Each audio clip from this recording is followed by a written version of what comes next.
I don't need no wine and dine. I want something high class. Like spending my nights at home, romancing the podcast. Take a deeper dive into these movies that are trash. Meet what's in a bookstore, and then we'll smash. Roll call. Todd. Paige. The other guy. Oh yeah, Mikey. Thank you for tuning into Romancing the Pod. You had us at hello. I'm Paige Wesley.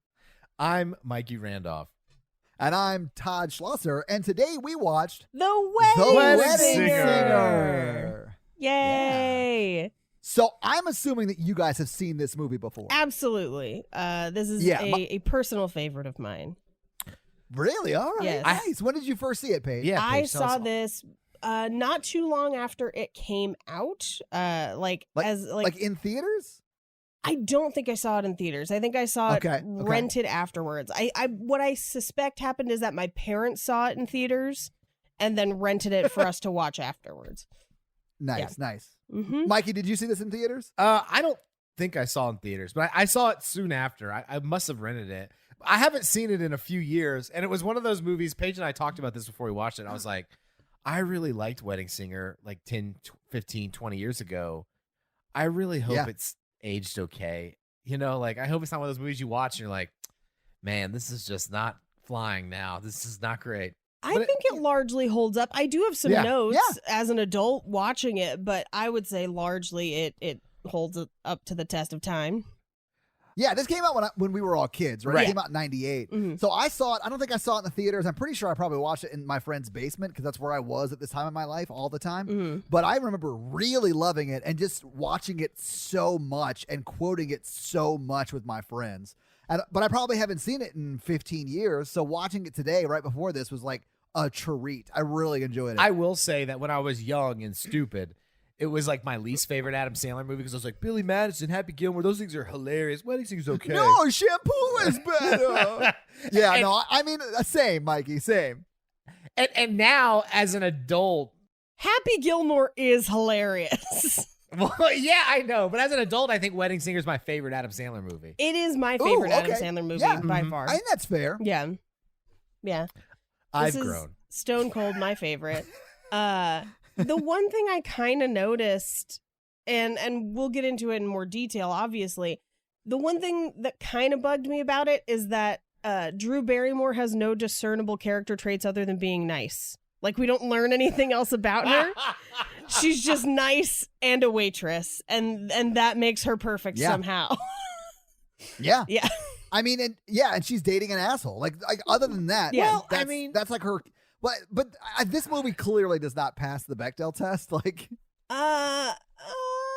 no, you're right. It does not. I'm pretty sure it doesn't. I mean, I can call Jamie Loftus. Oh, explain and to everyone. but there's no way she's going to return my call. Explain to everyone what the Bechdel test is. The Bechdel test is a test to see how "quote unquote" feminist a movie is by gauging whether or not your female characters are three-dimensional characters as opposed to two-dimensional characters to prop up the male's storyline, which is the case in this movie.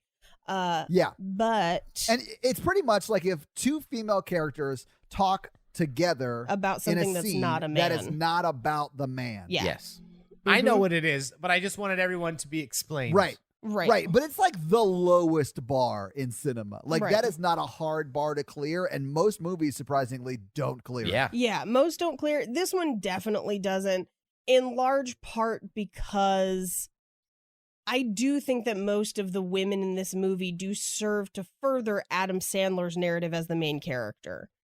Which is same. Like viewing it now 20 years after it came out, not great. Do I think that this movie would be slightly different if it was made today? Yeah, probably. And I think that's probably what we would see if it was made currently. Yeah, and then narratively, I'm not making excuses for it, but I mean, like, Adam Sandler becomes like the friend or whatever. So there's not a lot of scenes with Julia Gulia and other women at all. Yeah, the only one. How dare you use her married quote unquote future name? She never became Julia Gulia. Yes, Holly, her friend, I believe cousin, Holly, is her only female friend. Period. In the film, in the worlds that we see, she's the only one. And Holly is purely there to be a slutty friend.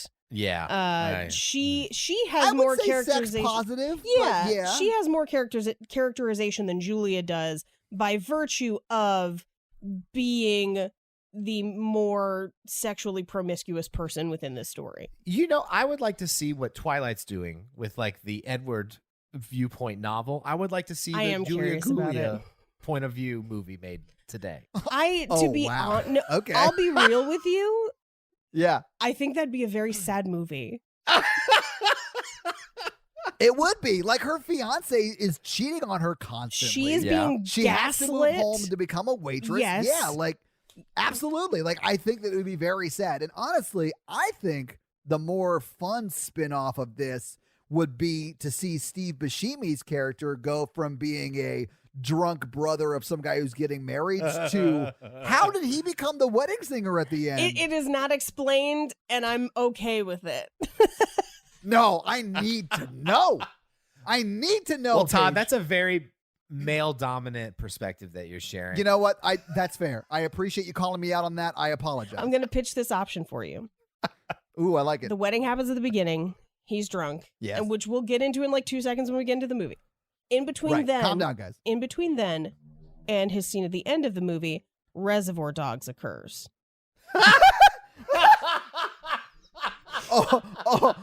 Okay. You know what? So what you're saying is the movie I want already exists, and it's called Reservoir Dogs. Yes. And that band at the end is actually just called Mr. Pinks. Yes, and it's his that's his witness protection.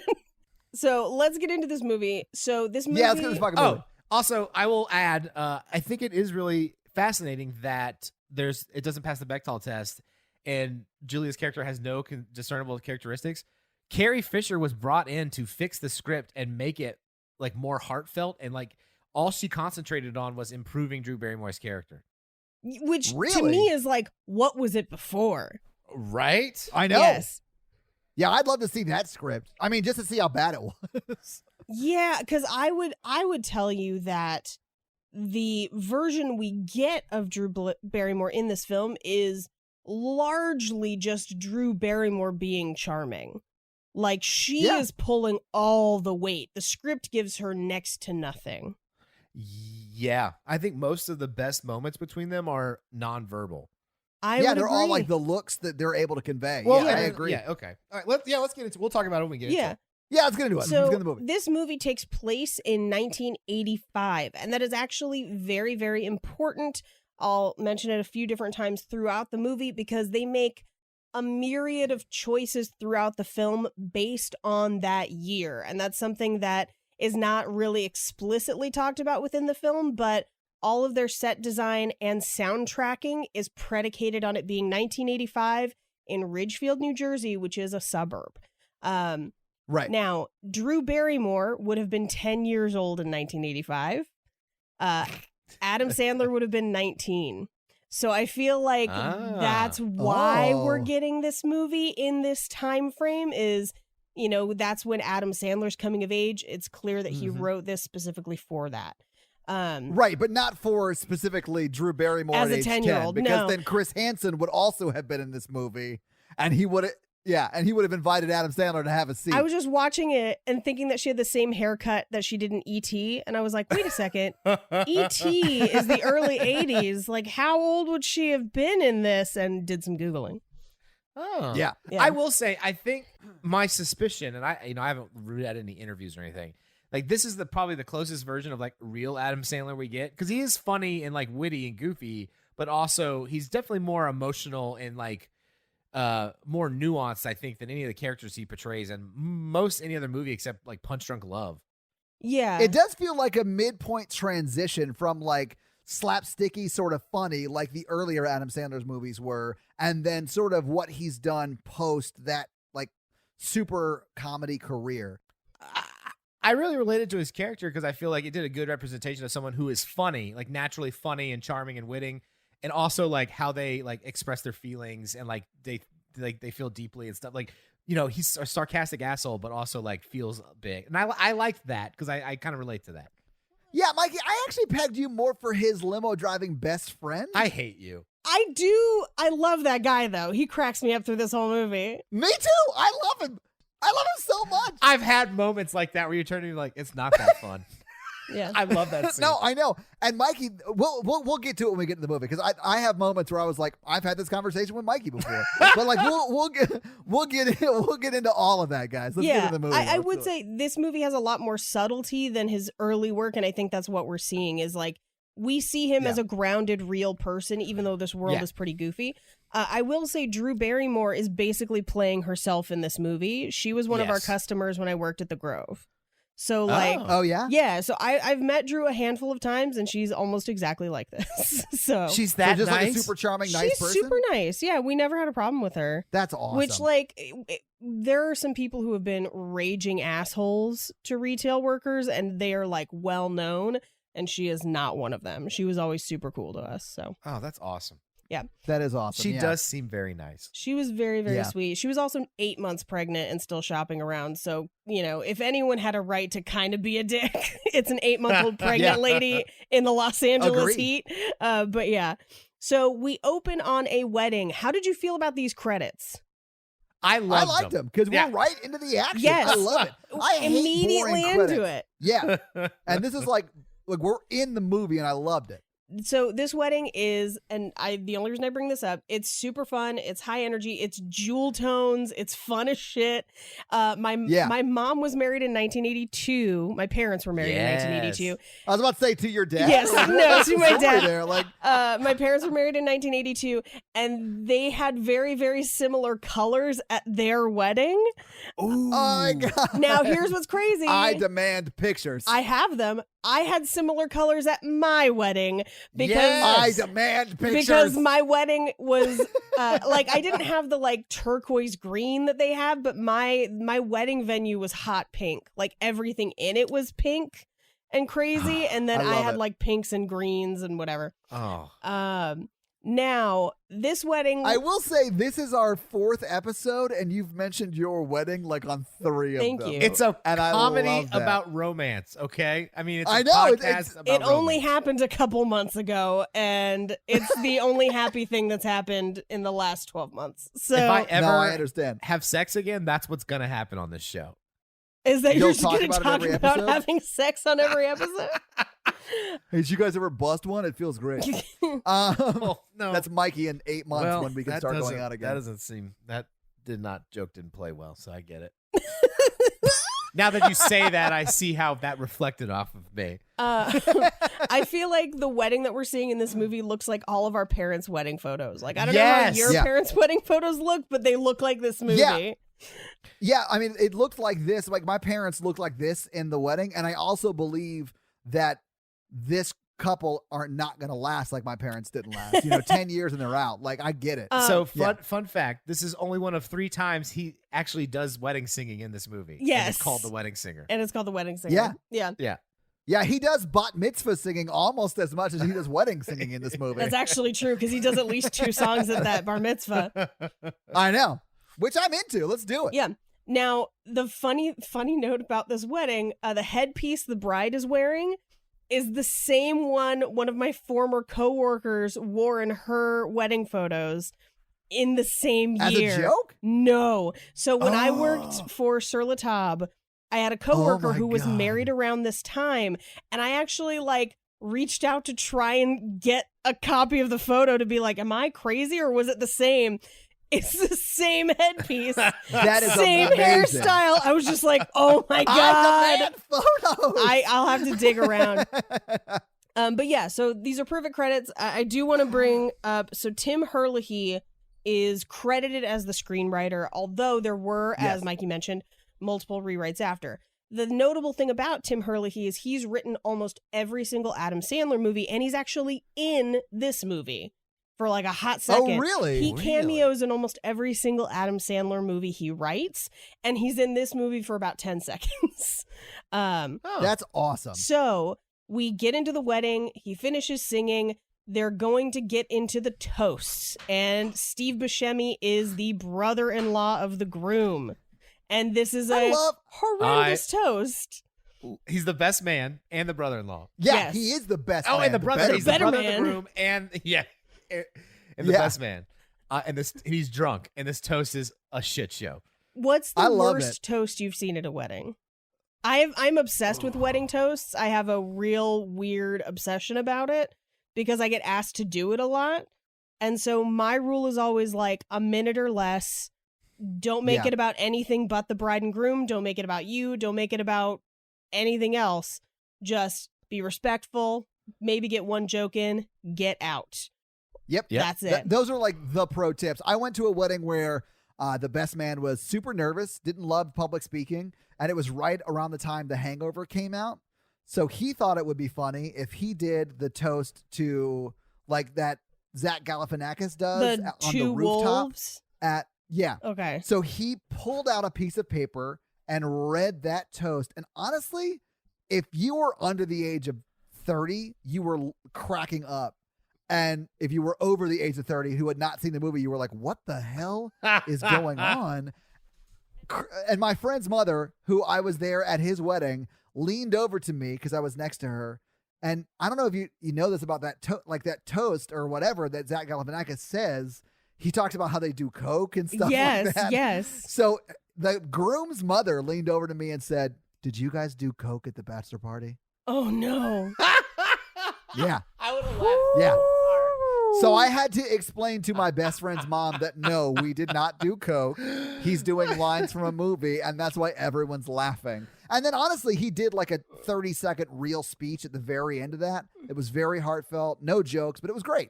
I thought it was great. You should have just done But that it was 30 very seconds. confusing to everyone who had not seen that movie. Well, and weddings weddings mostly have old people at them. So like Yes. play to the Yeah. cheap seats. Yeah, and he did not. Yeah. Mikey, what's your worst toast? I'm trying to think, and like I don't think I mean, the worst ones are just forgettable. I guess I've done Yeah. some good ones. I will say. Oh, I bet you have, Mike. The waitress was like, "You should do this for a living," and I was like, "I don't know what do you, I don't know how to give toast for a living." I've It's had like- people say that too, and I'm like, yeah, I kind of do, except it's just it's not about specific people. Excuse me, are you familiar with stand-up? Yeah, I will that's- say- I well, will that's- say that that's why there's they always- asked me Yeah. to do this. Welcome to the conversation. Yeah, absolutely. I've seen a couple of like maid of honor toasts go like real weird. Oh Like, yeah. Oh man, I the feel maid like of honor is a dicey one because if she's drinking even a little Yes. bit too much, Yes. it's not going to be a great speech. Tears, random shopping stories, yes, talks it's about just like- craft night. Yes, I've Those seen it all. boots. Yes. Bad. I've just seen a million of like, we've always been best friends.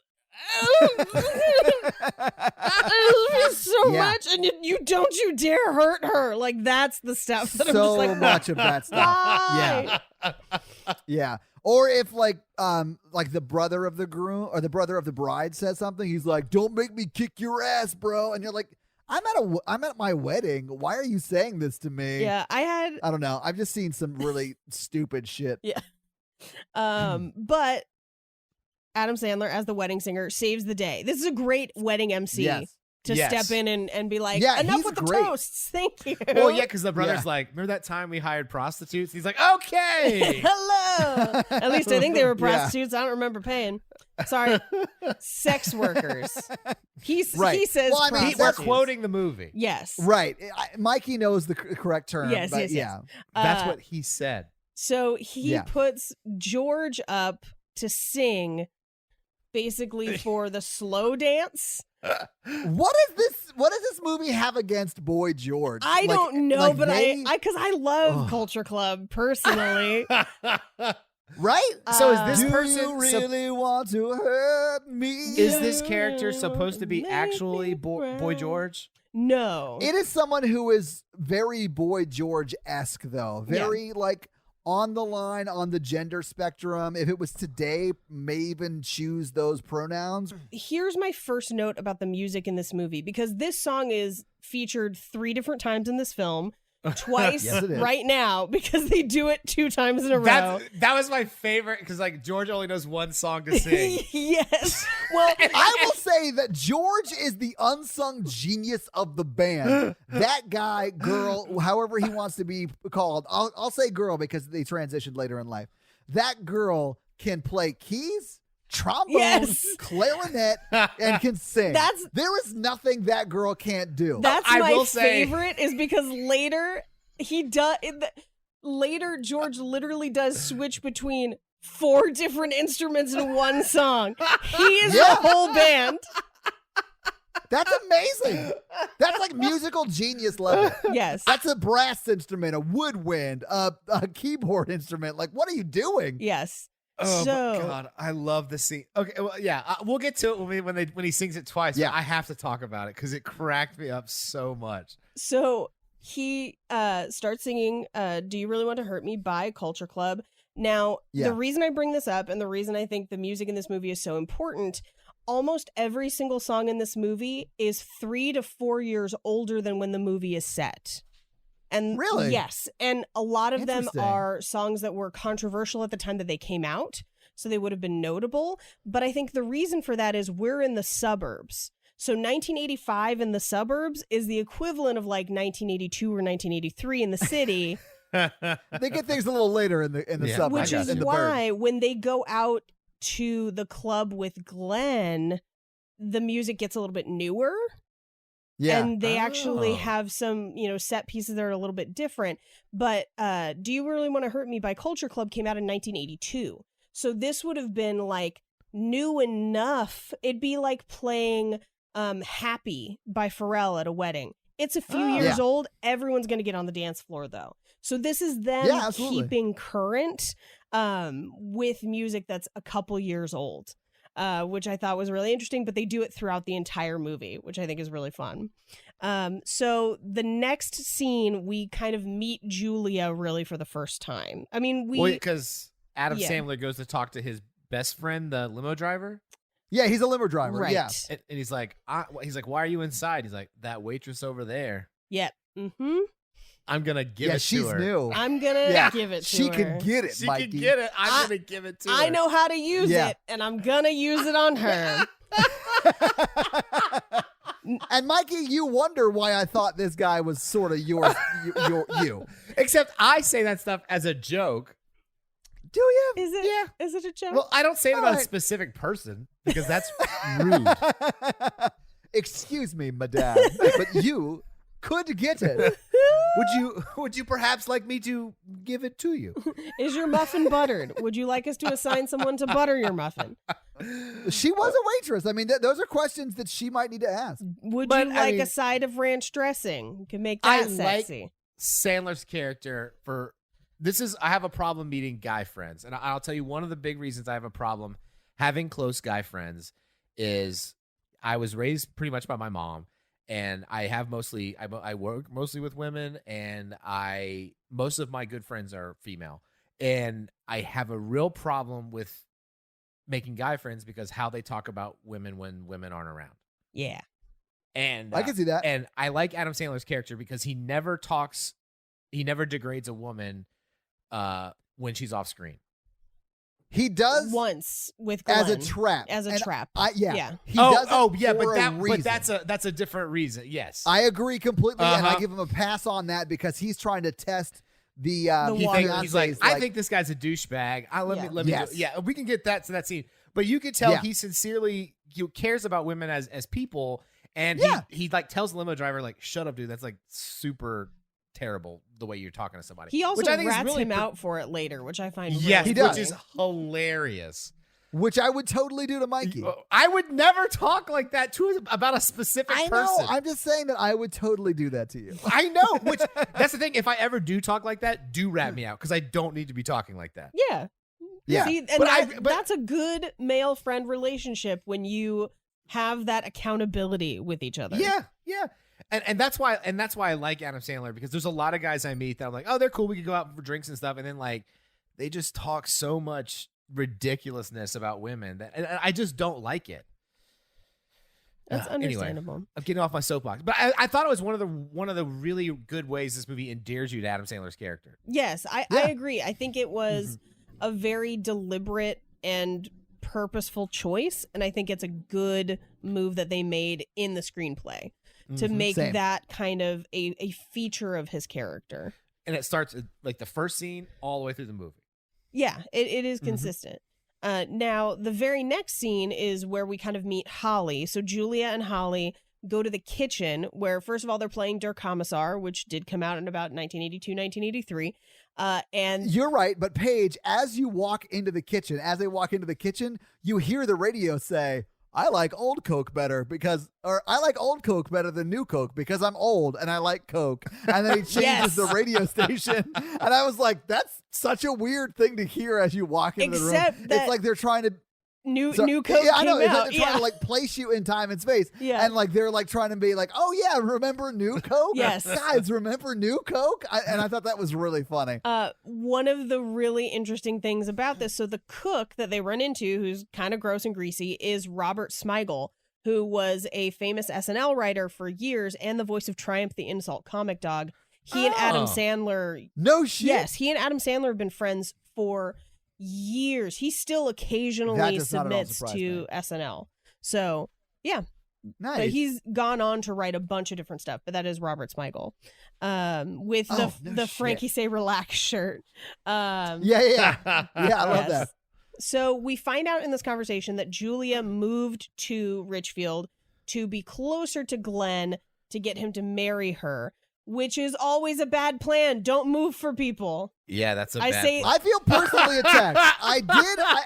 So I have done this. I literally like moved myself, quit my career at that point, and moved myself to San Diego from Nashville. Paige, I met Todd like the week before he moved across country for this woman.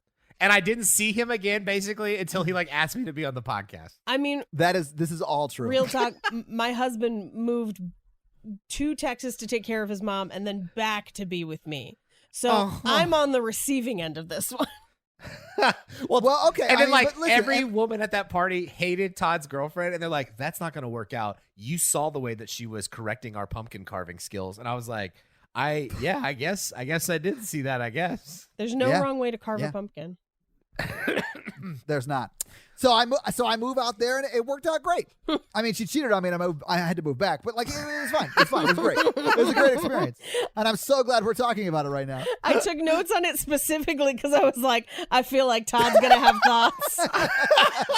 Evil. No, I mean, listen. If you guys can figure it out, good for you. I was in a relationship with a narcissist that I wasn't aware of at the time. And you know how a narcissist sort of like isolate you from people. And then sort of when they're bored with you, will just, repeat the cycle with somebody else. I learned all about this in therapy, guys. Go to therapy. It's great. Anyway, in a happy relationship now. And just like Julia is in this movie, she found a better person. And so did I. And I'm happy. Let's whatever. Yeah, we got him in the hot seat now. I know. I feel I'm sweating Both over barrels. here. Like, it's like, Now, what we see, because we're kind of switching back and forth to a couple different scenes throughout this wedding, we see that a teenager at this wedding has been overserved, and the wedding singer is going to take him outside so he doesn't barf in front of his family. Any kid who's been served alcohol has been overserved at any level. Like, this kid is not of legal age. I mean, right? if was you're the 80s in and Europe, he was at a wedding. Well, I mean, they're clearly not in Europe, Paige. Sure, but yeah. So this is a kid who has had too much to drink. I did learn from Hamilton that everything is legal in New Jersey, so maybe it's fine. I don't know, right? Maybe, but yeah. But yeah. So I did think it was funny that the meet cute for our two main characters was over a kid who's throwing up at the venue. Yeah, I think I saw a boot come out. All right, and it's this point where the So limo good. driver comes out and he's like, "You got to get big in there." George is bombing. And George They're finishes. starting to turn on George. Is what he says. What? And it's because he just stopped singing "Do You Really Want to Hurt Me" and then started And again. then, like, someone in the crowd was like, "Are you fucking kidding?" And like throws something at him. No, it says what it is you suck. Like Yeah. from the wedding, It's so which funny. is like such a great like. I've never been in a wedding where people were so angry that they start throwing things and heckling the wedding singer, but that happens twice in this movie. Can I just say this really quick? I, in my like teens and like 20s, was a touring musician. Like that's what I did. And to build up to a point where you can tour, you have to like go through the shitty stages of being a musician. Yeah, you play a and bunch the of worst weddings. heckle. Well, we didn't play weddings, but we did play like corporate parties and stuff like that. But when we were playing like our original shows, we would like go to these bars and like shitty venues because we weren't an established band at that point. And we like, the worst heckle we ever got is we played an original song, and then someone who I hope was drunk yelled, "Play something you know."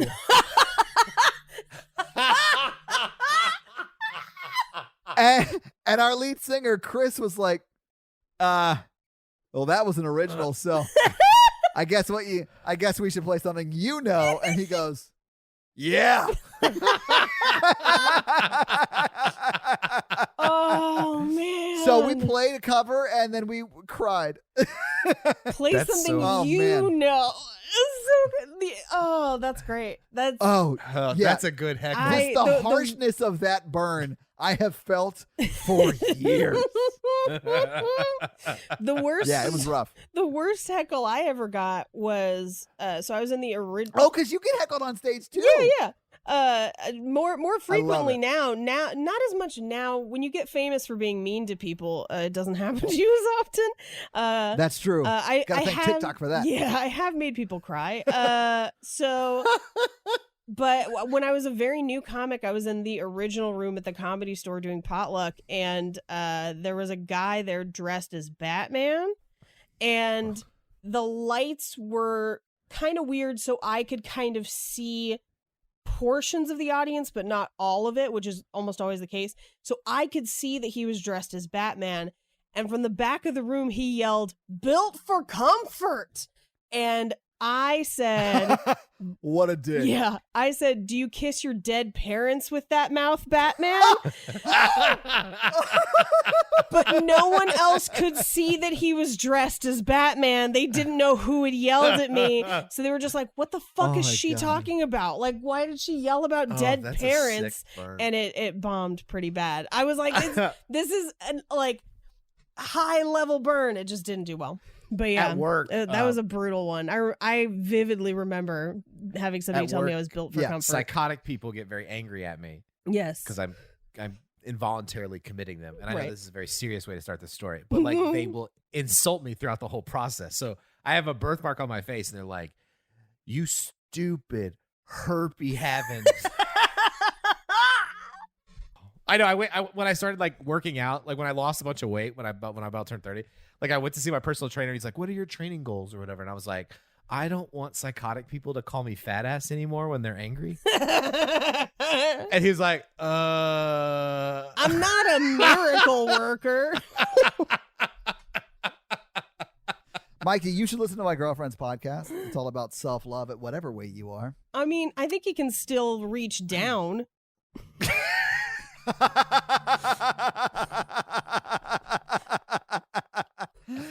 Oh, this podcast has turned.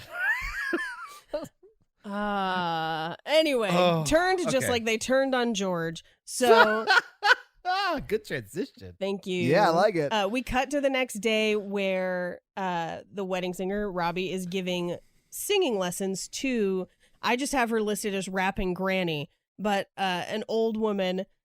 I love her. Yes. Yes. She is amazing. Singing Her name's Rosie. in the Rosie, movie. that's yeah. what it is. And this is how he like makes money, because this bothered me. We find out later in the movie that he only makes $60 a gig. Yeah. That's an issue for me. Yeah. I don't know if you adjusted that for inflation, so did. I'm not trying to usurp a fun fact. Okay, so I'll leave that alone for now. We'll talk about that later. But that is not enough money. So he No. is supplementing his Well, he's supplementing his income by giving lessons, even though he gets paid in meatballs. yeah. I guess. Well, I'll cover the meatballs in just a second because I did some meatball research. But this song that they're There's no way that did not end up on Pornhub. But yeah, it did not. But so the song that they're singing is from The Music Man, I believe. Yeah. Correct me if I'm wrong. Yeah. Yes. And she wants to sing it for like her anniversary, right? It's Her 50th anniversary to her husband, who we actually see. Yeah, we see him later. It's very, very sweet. One of the things that I love about this movie is it celebrates long relationships, like standing the test of time with someone, and a relationship that is not superficial, but has taken work and sacrifice. And the goal in this movie, at least it's presented that way, is for the long haul. And I do love that, where we see them at 50 years, his whole, her whole ethos is that she wants to find someone to grow old with. His whole song is, I want to grow old with you. It's that focus on, I want to find someone that I will be with long term. I want to make it work together with. Yeah, very sweet. Yeah, I love it. Yeah. Mm-hmm. She also tries to give him sex advice. Where she was like, are you nervous about the wedding night? And he's like, no. And she says that she had slept with 8 men back, and that was a lot back then. That would be like 200 men today. So she adjusted for inflation. I know. I was like, wow, that's like an insane inflation from like, I guess 50 years ago at this point, right? Yeah, 50 years ago would have been 1935. So, I was like, thanks for doing the math for me, Rosie. I mean, that checks out. Listen, that's like Paige, the roaring 20s during her her coming of age. Yeah, exactly. Paige, she was trying to make some she was trying to make some people happy during that Great Depression. Yeah. Right before they went off to war. Like, before you go serve our country, why don't you serve this pussy? Oh, I love it. So let's talk about the meatballs. She pays him in meatballs. They look delicious. They did. Let's talk about the price of meatballs in 1985. Now, oh my God. Okay. I did some research with modern day costs of food, which is not an exact one-to-one match with how food would have cost in 1985. There is a little bit more to it than just inflation, but that's kind of what we're working with. So currently, depending on where you live, half a pound of ground beef costs about $1.50 on average. You usually can't buy that small of an amount at a time, but that's about what it looks like as far as these 2 meatballs. Now, tack on another 50 cents, give or take, for sauce and spices. Let's call it $2. Accounting for inflation, that means each meatball costs about 83 cents at the time in 1985. So if you adjust for inflation, how much is that now? About $2 now. Oh. Yeah, so that's not enough. So like 83 cents then, $2 now. Now, in Los Angeles, the average music lesson costs $50 to $100 per hour. And that's not with like a famous person. That's just a run-of-the-mill music person. Let's call it $50 because this is the suburbs and New Jersey. It's not Los Angeles. Accounting for inflation, that's approximately $20 an hour in 1985. Meaning that her 2 meatball payment represents a 92% discount on Robbie's services. I did feel like he was doing this for her as a favor. I figured that he would be doing it meatballs or not. He was allowing her to give him meatballs more for her than for him. Yeah. Well, and she squishes the meatballs into his hands to the point in which they are no longer edible. My favorite is when she just comes back and is like, I don't have any clean Tupperware. Put out your hands. Who would do that? It's hot meatballs. She has a pan off the stove. Who could hold them? It's still a Sandler movie. Yeah, exactly. But I mean, I think this movie goes to Mikey. great lengths to just show you how like genuinely nice of a guy Adam Sandler's character is. Right. Yeah. Right. Which and this is like, you got one is, scene after another of like, he is like a saint. Which is a little bit of a problem because in that way, it is kind of told from his point of view. Oh, yeah. Of like, I'm nice and there's nothing wrong with me until the third act of the movie where he does kind of lash out and we finally do get to see that maybe things are not as great as they would seem. But well, he does some lashing out in the first act too. He has a problem of being overly nice and not standing up for himself. I would say he has a problem with establishing emotional boundaries and being completely communicative about the things that he wants. Yes. And I feel like, as we all know, communication is very important to any kind of relationship. So are boundaries. And Yep. So can we talk about the next scene where we meet Julia's mom? Yes, because Julia's mom only gives the best of advice. that advice is so incredibly bad, it's insane. I know. I know. And I had completely forgotten about that scene until it like started. So we get to Robbie's wedding. It's very fancy. They have like their engagement pictures up. You know, it's a whole thing. And Julia and her mom pull up, and the first words out of Julia's mother's mouth, and I wrote them down because they were so bonkers, was, "You're a lot prettier than that girl, and she's getting married." Yeah. And then Drew Barrymore says, well, what does pretty have to do with getting married? And her mom's like, that's all that matters. Yeah. Dear. Crazy. There are some moms like not that. the right message. There are definitely moms like that, and they're emotionally damaging, and it's really bad. Yeah. Terrible. We also find out throughout this conversation that Julia's paternal grandmother has a mustache like Tom Selleck. Which I'm here for, guys. I rock the stash. It makes you unique.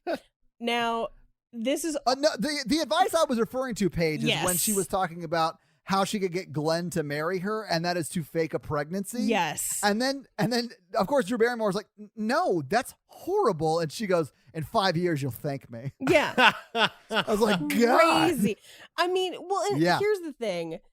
What happens when they find out it's fake? Like, you have started this all on a lie. Like, it's... Whew. I'm going to go out on a limb here and say that if you have to try and trick someone into marrying you, you should not marry that person. Yep. This is what's frustrating. Julia's character is so frustrating because there's scene after scene after scene of like basically Glenn, her fiance, just being like, these are good reasons not to marry me. And she's like, oh, yeah, I'm getting a little bit of a bad feeling about this. Right. Yes. Yeah. Yes. But I want to know how they met and how they ended up dating. Right. And because Glenn says that they've been dating since before he made his money, so he knows he can trust her. But they've been dating for 4 years. They say 4 years. 4 years. And I'm just like, where? How? Like, she moved there to be with him. From where? Like, what's happening? Maybe money changed him. Oh, maybe. Money does change people. It does. You're right. It's hard to believe she would fall in love with him if he acted this way when she met him. Yeah, unless she has bad self-esteem. Which she does. I mean, it is established in this film a little bit. Ooh. So at the wedding, she is not going to fake a pregnancy. We get the vibe that she's not on board. You don't fake a pregnancy at someone else's wedding, Paige. You do if you want to be a winner. You got to know the rules. So this wedding features a string quartet playing Journey's "Don't Stop Believin'" before everyone else did it. Yeah. I love that. And also because he gets left at the altar. Yes. And because this might normally crush his spirit about, getting married and like his feelings on true love. And it really is Steve Perry from behind a string quartet saying, you know what? Don't stop believing in love, Adam. Don't stop believing. Linda no-shows. Yes. She left a note. Now, in the Broadway production of Wedding Singer, I was going to bring this up. Maybe not this, but the fact that there is a Broadway production of The Wedding Singer. I've seen it. That we have to go. You've seen it? I've seen it. I saw the original I have to cast. see this. It's really good. What? I love it as a play. I'm sure it is. Really well. There are some things that they kind of make small changes just to kind of avoid some of the explanation that this movie goes into. But I think it works incredibly well. And one of the things they do in the play that I think is great is Linda's character sings this note. So this is a solo where they're like she left a note, dark spotlight, and she's dressed as Madonna, like a Virgin Madonna, like the wedding dress. There's a fan on her, and she basically, as Madonna, sings the note that she left him. And the kind of bummer thing about the movie is we don't get that note. We don't get any of that. Yeah. We hear her talk to him a little bit later, but in the play, the note implies that she doesn't think he's living up to his potential, and she's worried that he's not actually in love with her. He's just in love with love, which is kind of what she says later. But It is, yeah. But we also, like, it's sung in this crazy, hilarious rock solo, and then she walks back off stage, never to be seen again until the end of Act 2. And it's great. That's amazing. It's I love it. super funny. So Linda no-shows. She left a note. I said in my notes, something breaks inside him, screams in gazebo. Oh man, I love that though, because I remember seeing this for the first time, and I was like, "Damn, he's taking it real well for someone who got left at the altar." And then he starts to walk towards the gazebo, and then he loses his shit. I was like, "That makes there more it sense is. to me." That's the Yeah, accurate. there you Yep. go. Mhm. Yeah, And then every one of his friends and family and Julia was like, "Oh, he's like a hopeless romantic. Like this is not going to go This well is for him." bad. He's wanted to Yeah. get married since the 3rd grade. Which is a real I haven't since his parents died. So he's wanted to get married since he was an orphan. yeah. That makes sense. It does explain that. All the while Billy Idol playing in the background. Yeah. But really all we learned there is that he is literally just a trust fund away from being Batman. Yes. Yeah. Sorry. No, Well, it's doesn't he true. live in his sister's basement? He lives in his Well, sister's yeah, he does basement. live in his sister's basement. This yeah. is something that the play does change, where in the play, Rosie is his grandmother and he lives in her basement. I like that. So there's a little bit more of a connection. Yeah. So I mean, I could easily see Rosie being the grandmother. yeah, when I saw the play, I was like, that makes perfect sense. Like, that's Yeah. actually, they should do that in the movie. That's an easier transition. But I think the reason they don't is to have the kids around, because this is also the scene after where everyone's talking about how sad he's going to be. White Wedding is playing on the television, and the children are running around in a Freddy Krueger mask. Those masks they weren't made until 1985. So that would have been like a new mask. Because the movie was released in 1984. That's such a cool little detail. Yeah. Like, that's awesome. Which we've done on our horror version podcast, There guys. you Check go. it out. Now, at this point, the adults are like, she's kind of a bitch. And this is another case of Adam Sandler defending her, even though she's done something bad to him. Right. He Yeah. Well, and says- he even says, like, don't say that because we're going to get back together and then things are going to be weird between us because you said Right. that. Right. Which I've had that conversation with some friends of mine, before I moved out to San Diego. We were on again, off again, and then I would be like, "Don't. I mean, we're probably gonna get back." And so, yeah, and then they were right. I shouldn't have gone, and that was a mistake. But whatever. Like, I get it. We all learn. But like, yeah, I've had that conversation before. Then one of the children hands him a photo. It's one of their engagement photos where they have essentially drawn devil horns and piercings and eye patches over Linda's face. They've made her a Satan pirate. A for Satan some reason. pirate. Yeah. And he just is one of my favorite scenes in the movie. He just goes, "Thank you, Freddy Krueger." Well, I mean, And that's one of those lines that I quoted with my friends for like months after watching this movie. Yeah, just thank you, Freddy I Krueger. don't think he's processed. I mean, it's like because it's like that night, like it's like the wedding night, Yes, yeah. and it's like he's just at home, like just he's in shock, and he's like, "Don't talk bad about her." And then like they're doing that, and he's like, "I don't think he can even put together what has happened. He is so hurt." Yeah. Now, something that happens in this scene, and this is the first time I caught it. I've seen this movie hundreds of times, probably, and I'd never noticed this before. He takes the bride figurine off the top of the cake, Yeah. and he's sitting there looking at it, and it looks like Drew Barrymore. Oh, Yeah. I didn't notice that. I knew he had it in his hand. I but I didn't noticed notice that it looked like because her. it was blonde, and I was like, "Why would they get that figurine for her cake when Yes. she's brunette?" Yes, and it's blonde, and it has Drew Barrymore's haircut. Oh, Yeah. It's future wife shadowing. There you Cake top go. shadowing. Cake top shadowing. Ooh, I like it, Mikey. Yeah. So Linda shows up, basically says why she didn't get married. And he basically says, "This is something you should have communicated to me before the wedding." Well, yeah, she's like, yeah, you should have told me this information would have been Useful useful yesterday. Well, I mean, like she says some like pretty heavy stuff. Like, I think I'm in love with who you were 6 years ago. Yeah. Yeah. I don't want to be in love with a wedding singer. I don't even want to live here. Yeah. And like he's like, this is a really great town. I want to raise a family here. And like these Yeah. are like goals they should be on the same page about if you're gonna get married. This is why Yes. you go to premarital counseling. And this is Everyone also should why do communication this. is super important. Yes. These Yeah. are things you should definitely hammer out before the day of your wedding gets here. yeah. Oh, yeah. I mean, Natalie and I aren't even engaged. We've been together 2 years. We've talked about whether we want to get married, want to have kids, want to, like, you know, like we've had all of these conversations and had those conversations like in date 4. You know, like we. Yeah, I that's Yeah. like, you know, you have to get that out of the way pretty quickly. Like, Well, 'cause it's like and they don't they're- want Yeah. kids and you They're want kids. And it's, like, not conversations gonna that work. you should continue to have Yeah. because Yeah, life 'cause that kind of stuff circumstances could change, right? Yes. Right. Absolutely. Yeah. So it's as they're having this very difficult conversation that one of the children runs out and just says, "Hey, Linda, you're a bitch."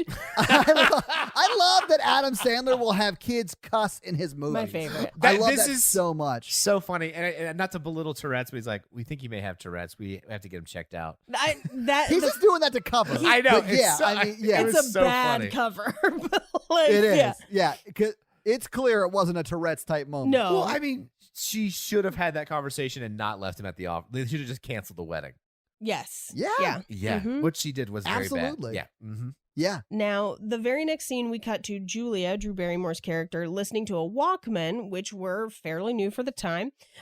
Glenn surprises her with flowers, and his barely there mustache is really gross.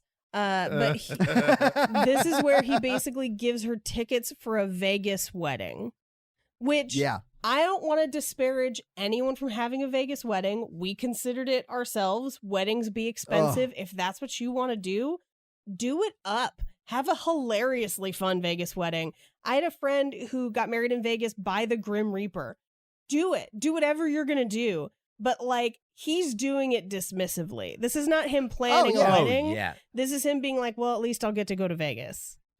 Yeah, Oh, it's yeah, like a 'cause he's- checkbox thing. He's like, listen, we've been together 4 years. She puts up with me. She's earned, I guess, getting married Which to an is- asshole. It shouldn't be earned. It should be, this is a thing we've decided to do together as a couple after mutual decisions and conversations and collective goals. Yeah, we've grown And we're further excited together. about it. And Yeah, we're we excited did- about it. Yeah. We've decided to make a legal commitment to this relationship. Yes. Right. Yeah. Okay. I could never get married in Vegas. I just have never been that level. I just don't drink. So Oh, I yeah. just can't see myself doing it. Well, and then he's even like, I don't want like a wedding, so I'm just doing this for you. So this would be like the quickest way to do it. Like this is, Yeah. and this Yeah. is the tone of voice he's talking, like very dismissive. This is the first time we really meet him, too. It really Oh, just yeah. sets him up as this Dick. huge dude. Yeah. Yeah, like a horrible guy. Yeah. And he's Not dressed that like you're a horrible guy if you and your wife decide to get married in Vegas. Like, if it's a decision No. you guys come to together. Yeah. but he's just very Yeah. dismissive and like she doesn't deserve me, but like, And whatever. he ends up really having to she has to push to have, what she calls a big wedding, but is, I would say, probably an average size wedding. Yeah. And he kind of reluctantly agrees. yes. And he's like, I'll do it for you since you want it. Yeah. Like if this is a big present that I'll do this for I'm you. so Yeah. good to you, Julia, yeah. Oof. that I'll give you a wedding that, your friends and family members can come to. Yeah. Now, He's a bad dude. Like, he's a bad yeah, dude. he's a bad dude. He makes some good points about eloping, and if you choose to do it, good on you. But he's not doing it for the right reasons. He's a bad dude. Right. Right. So the next scene we get to is Robbie's friend, the limo driver, comes to his house where we find out that Robbie hasn't left the basement in days. And his friend is basically trying to get him to work a wedding that night just to get him laid. Yeah. Worst idea ever. Yes. Horrible It's a plan. horrible idea. But I've been in those situations where you just got to help your bro out because that they need you to wingman them, and you just like go out with them. Yeah, but And you shouldn't do that as a like. I get it. There's like, let's go out and blow off steam, and consensual stuff is great, but don't do it for work. Yeah. And definitely don't do it at a wedding. Right. And also don't do it when you're like emotionally not great. Yes. yeah, I do feel Um, like this does not go quite as the limo driver best friend had hoped. Well, yeah. what I find hilarious, because we get to the wedding and he's singing and it is clearly emotionally distraught. It is not good. But like the way he conveys it is so good though. Yeah. Yeah. He is emotionally broken while he's singing these songs. Well, and it's I'm here for it. Like I love it. It's Holiday by Madonna, but my favorite is he changes the lyrics as he's singing it. So he's like, holiday, celebrate. And then the second one he's like, if we took a holiday, I'd live in my sister's basement. So great. Oh, man. But the best part is during that song, they cut to the friend who convinced him to go there, standing next to Julia. Or it was I think it might be Holly. Either Holly or Julia. I think it's Holly. Yeah, Holly. And she says, why would he even think about coming back? And the friend's like, I don't know. And I'm like, you just talked him into going. Now, that is something I would do. That is a Mikey move. Mikey, like- this is you. No. I think you're a combination of both Adam Sandler and The Best Friend. Now, But I definitely would have been like, this was a bad idea. And I would have been like, I don't know why he would have come out tonight. This was a terrible idea. Absolutely. at this point, the song ends, and he's trying to be the good MC we've seen him be in the beginning. And we know he's capable of. Yeah, we know he's capable of it, and it's not going great. And the father of the bride heckles him. Yeah. And he says what I believe to be the thesis statement of every stand-up comic. I have a microphone, so you will listen to everything I have to say. Yes. And you say that as a stand-up yeah, comic. I have And someone who is currently talking into a microphone. I have said this to someone. I have Oh, I love physically it. said these words to a drunk person in a bar, and then they were escorted out. It was great. You got to love that MC power, Gotta man. love it. Now, Yeah. I will Get him out. Get him out. fine. You're ruining the show for the other patrons. No one else is here. You're still ruining it. Yeah. We missed a golden opportunity to name our podcast The Mutants at Table 9. Yes. Okay. So I'll say this. This movie does a little bit of like fat and ugly A shaming. lot Yes. of it, yes. And I don't know how I feel about that. I don't feel like it plays super well. But No, that's I also feel like the definitely- people in on it are like the people at Table 9 are sort of in on the joke, which makes it a weird. But either way, like there was some fat and just ugly people shaming in this movie. Hardcore. I do like that he fat shames the guy, but then they cut back to the guy and he's like, he's right. Yeah, he's right. Yeah, I do want more cake. Yeah, he's right. Which, as someone who has been fat shamed many a time, best way to handle it. If somebody's a dick to you, just be like, yeah, I love cake. It's delicious. Fuck you. Like, you know, whatever. Right. But fun fact about the Mutants at Table 9, one of them is Brian Posehn. Really? Yes, uncredited. Because Who is that? He is a famous stand-up comedian and television writer. You've definitely, if we pulled up a picture, you'd be like, that guy. He was on the Sarah Silverman show. He is a hey, it's that guy. Yes. And he is seated at Table 9 with the Mutants. And I was trying to see if there was anyone else at that table. He was the only one that I caught. And it's actually listed on IMDb for him, which I thought was pretty funny. Oh, nice. Yeah, I think that this is one of the aspects of the film that doesn't age well. But only one of like two scenes that I was like, this really doesn't age well. Yeah, I These are like cheap jokes that the movie doesn't have to make because he makes good jokes, like better jokes throughout the film. I give it a bit of a pass because I chalk it up to him being angry and lashing out at people. Like, Yes. I read this as His Reese Witherspoon moment. a little bit. He is witherspooning. You're right. He's Mike. witherspooning pretty hard right here. I read We need to make that a thing. Witherspooning? That witherspooning is now a thing. I want shirts that say hashtag witherspooned on them. Right? I just need all of his this. I'm drunk in my Alabama hometown bar angry. Yeah. Yeah. And I've outed my best friend. Well, and I think it's a little bit different in this case because I feel like part of the reason witherspooning is so bad in Sweet Home Alabama is just because she is coming from an elevated position within the scene. Like, she has a great life. Things are going good for her. All she needs is to get these papers signed, and it comes off as her actively tormenting and picking on these people for no good reason. Whereas, and she actively puts someone's life in danger by doing that. Okay, we've done that. We've had this conversation. But when Adam Sandler is doing it in this movie, I see it as someone who is hurting so badly. The only thing that they can think of is to hurt other people so that he doesn't have to see them happy. You know, hurt people, hurt people, hurt baby. people, hurt people. And he even goes so far as he's singing, the song is Love Stinks by Jay Giles Band, 1980. Thank you. He ad-libs a portion of the song where he's like, love's gonna make you cry, and then he just leans over the bride's table and just says, I hate you. And then keeps I going. love that part so much. Love it. That's one of my favorites. This performance of Love Stinks has a real Steel Panther vibe to it. Yes. And I was here for it. Very. I loved it. It was so good. And I mean that in a good way. Steel Panther is an insane fun band. Yes. I do like that they cut to George throughout this scene, and he's trying his best to be positive on the keyboard. Yeah. If we took a holiday. Yes.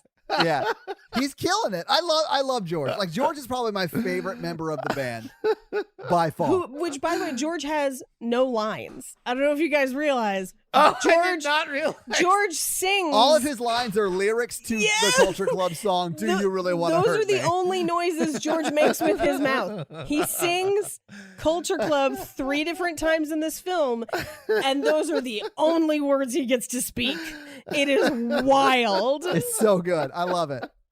Now, but when you're a musical prodigy, you get by. Yeah, of course. The next scene we cut to is he's back at home, clearly not going to sing weddings anymore, and his sister and oh wait, we should say that the father does get up and beat the shit out of him. Yes. Yeah. And then we see him later in the dumpster, and then Drew Barrymore comes out and just they have the "Are you okay?" moment or whatever. Yes. No, this is where she asks him. He promises to sing at her wedding. Yeah. Yes, I that's need you what to it feel is. better so you can be my wedding singer. You're the best wedding singer in town. Right. Which is true. So the next scene, his sister and brother-in-law are going out. He's babysitting.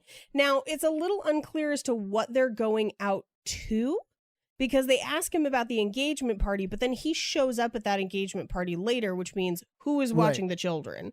So I don't think it's the same night. I think it's two different nights. I think the scam that he is pulling is that he charges X amount for babysit. Oh, I don't And think... then what he does is he calls a cheaper babysitter to babysit the kids he's supposed to babysit, and then he takes a little off the top. My thinking was... if they went I to think the it's one party, of the countless scenes that they make him the greatest guy in the world. He's babysitting for free for his sister and brother-in-law, and he's a good uncle and all that crap. Yeah, and I think you're right, Paige. I think it skips to the next day I think it's either the next day or they waited until the kids fell asleep and then went to the party, but it's not really addressed, and so it's a little unclear. I'm sure it's just days later. Yeah. But what we do find out as the brother-in-law and sister are leaving, is that the sister and brother-in-law get into some weird nipple twisting sex. Oh yeah, everyone in Adam Sandler's family is way too open about things about their sexual preferences. I do not want to have those conversations with people I share DNA with. Well, it starts off sweet. The brother's like, "Look, man, you wouldn't want to marry her anyway because the sex dies down. You want a best friend." But sometimes your sister will still get freaky with me, and we'll do this, and it starts off really wholesome, and he's like, "All right, enough, no more talking." Yeah, stop. Where's the ripcord for this conversation? It was extra troubling because his brother-in-law kind of looks like Gene Simmons. He does. Which but Gene Simmons at that time, with that haircut, with that real tight curl. And if you've seen Gene Simmons' tongue, you know his sister's real happy. I mean, maybe that's why she's twisting them nipples. But at a certain point, I was like, is this scene only here so that we find out about the nipple twisting for the joke about it later? Because there is a joke about the nipple twisting at the end. Maybe that's the only reason that scene is there? Because we get no other info. I feel like this scene establishes him further as a good guy. It also establishes the theme of he's looking for a long-lasting partnership. It's a little out of place. If I were recutting this movie, I might cut that scene. personally. Yeah. I'm not sure why they didn't. So the very next scene, you're right, is the engagement party at what I imagine is Glenn's house. I think it is Glenn's house. I think it is Glenn's he's got house. money. He's got money. It's a beautiful house. And we've established that Julia doesn't live with him. Yes. Which for the time would have been unusual anyway, for her to move in. Yeah, for her to cohabitate before marriage. Yes. Yeah, so we go to Glenn's house. He's dressed like Miami Vice. Oh, which I love. Yeah. But the limo driver best friend is dressed like Michael Jackson. He's got the one glove. The red. He's got the Todd outfit on. I've got notes about that outfit. I'll say this, Mikey, rude. You're only saying that because you know I have the complete Thriller outfit in my closet right now. Well, let's talk about that Thriller outfit. Are you ready? Let's do it. So the original Thriller jacket sold for $1.8 million in 2011, but that's what? Yes, and that look, the jacket and glove was introduced in 1982, so it would have already been 3 years old at this point. Miami Vice would have been new, so that's kind of the juxtaposition of like Glenn is shiny and new, and he and his friend are out of touch. So that jacket is actually not the most sought after jacket that Michael Jackson wore. He actually had multiple famous jackets. This was just the first. 5 years later, in 1987, he would wear a studded black leather jacket with Bad studded across the back for the cover of his Bad album. Bad. Yeah. That jacket was made by fashion designer / cult leader Tony Alamo, who made rhinestone jackets with child labor and buried his much older wife in a heart-shaped marble coffin and then stole her body twice to hide it from authorities. They eventually were raided because they were using child labor to make rhinestone jackets that now sell for thousands and thousands of dollars. That is insane. And we just glossed over so much information. Oh my God. And I believe the Bad jacket is currently in a museum. But it's one of those items that whenever there are rumors of it going up for auction, it has like an added price tag because it's a Tony Alamo jacket. Oh man. My gosh. That's amazing. Yeah. That is amazing. Isn't that wild? Have you guys done that on the call podcast? We did.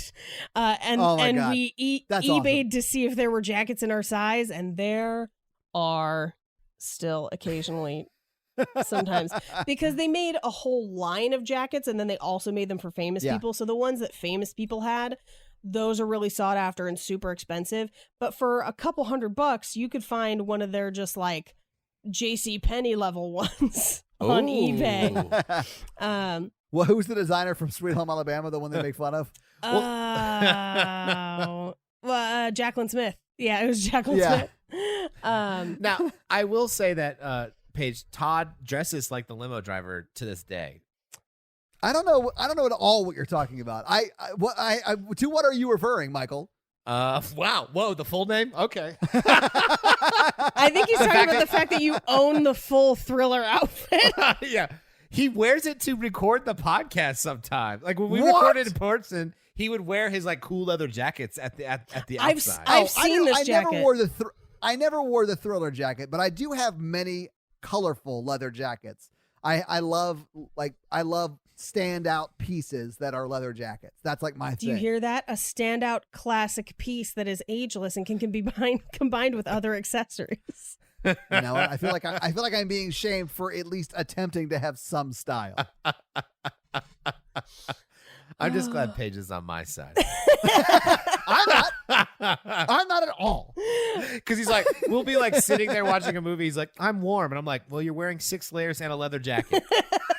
I have at least take the vest and cummerbund off, you idiot. I was going to say, I have seen you wear a hoodie, a blazer, and a leather jacket. Yes! All at once. All right. It was cold when we were in Kansas City, Paige. Todd's nickname. It was very cold. Todd's nickname is 7-layer burrito. For real, or did you just make that up right now? Because I'm delicious. Well, yeah, and you got 7 layers on at all times. Oh, gross. You're like, I've got an undershirt, a t-shirt, a hoodie, a blazer, a vest, a leather jacket, and a coat. And a beanie. So, guys, I got to go. I got a barista downtown. I'm wearing a glove and then another glove and then a catcher's mitt. Well, the whole time I'm just like, how long does it take you to do laundry? Like, I'm like one day you have like a full load. Have you ever seen that episode of Friends? I'm always where dropping full loads, Mike. Oh God. that episode of Friends where Joey puts on all of Chandler's Yes. clothes. Yes. Yes, I love it. You're like, I That's feel like one seen. of the only Friends episodes I watch. Yeah, So, that and the one with Chandler in the box. oh yes. So they're at this engagement party, and one of Glenn's friends comes up and says, "Hey, aren't you that guy who got stood up at your wedding?" Yeah, and he's like, "Yeah, let's talk about that. Do you want to talk about how my parents died when I was 10 too?" Which I thought is so funny. Like that's the most realistic comeback on film I think that's ever been captured. My favorite Yeah. is the guy actually says, "You got stood up at your wedding. That must have felt terrible." And he says, "No, it felt really good. Thanks for bringing it up." Oh yeah. So hey, can I say this? I once met up with a friend who we weren't really that close. He was like a friend of a friend. Well, you were like 4 And he jackets away. Rude, Paige. Rude. So we all went to, like, he got married. I wasn't invited because I wasn't friends with him, but my friend was. And then when he got back from his honeymoon, we all went out. And I was like, "Hey, John, how's the honeymoon?" Because that I hadn't seen him. And that's all you knew. And yeah. Right. That's all I really knew. And he's a great guy. I liked him. He was a good dude. And he like went completely white. And then Jeff looked at me and said, "I meant to tell you this on the way over, but they're divorced." Whoa.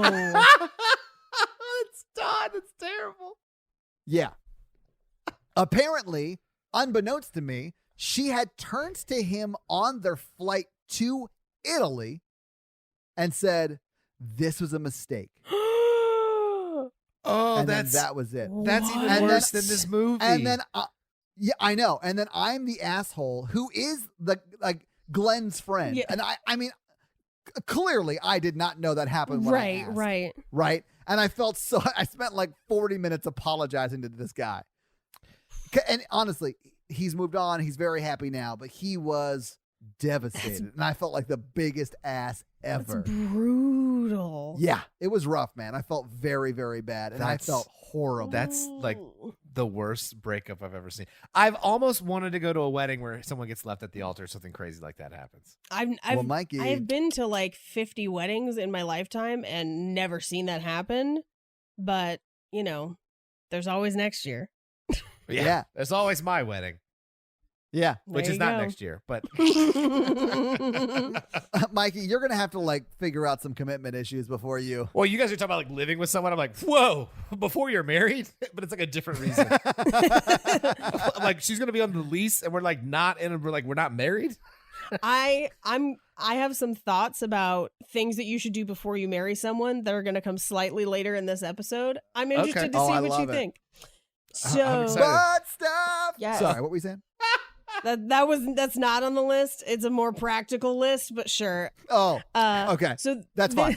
Yeah. This is also where Robbie kind of blows up his friend's spot and tells Julia Yeah. that he had talked kind of crassly about her. Yeah, he's like, "Hey, remember when you first saw her, you were like, 'Oh, I'm gonna give it to her.'" And he's like, No, I never said that." He's like, No, he totally did. He's like, "No, I would never you said say that." she could get it, and you're gonna give it to her. I Are love you- that scene, and man. What I love about this scene is this is when you know that they're compatible, because there's some people you meet and there's a chemistry, and it's not a physical chemistry. Right. Right. I mean, I'm not saying they're not attractive or not attracted to each other, but there's like some people you meet and like, wow, they're really, really hot. I'm very physically attracted to them. So Robbie makes this joke about the driver, and Drew Barrymore's character, without hesitation, She plays along. jumps into the joke, and it goes Yeah. on for like the whole scene, and it is so funny. And that's when he like looks at her and like smiles, and like there's like a chemistry there. Yeah, And it's like you're my bud. You were with me on that, and that is, I think, the first time we really, really see them connect as Yes. a couple. Yes, because she's like, yeah, are you gonna give it to me? Like, what are you gonna give me? And he's like, You're gonna. What is it? I can't wait for it. yeah, and he just walks off. He gets so awkward, he leaves. Yeah. Yes. Yeah. Which I He love. nopes out of that conversation. I love that.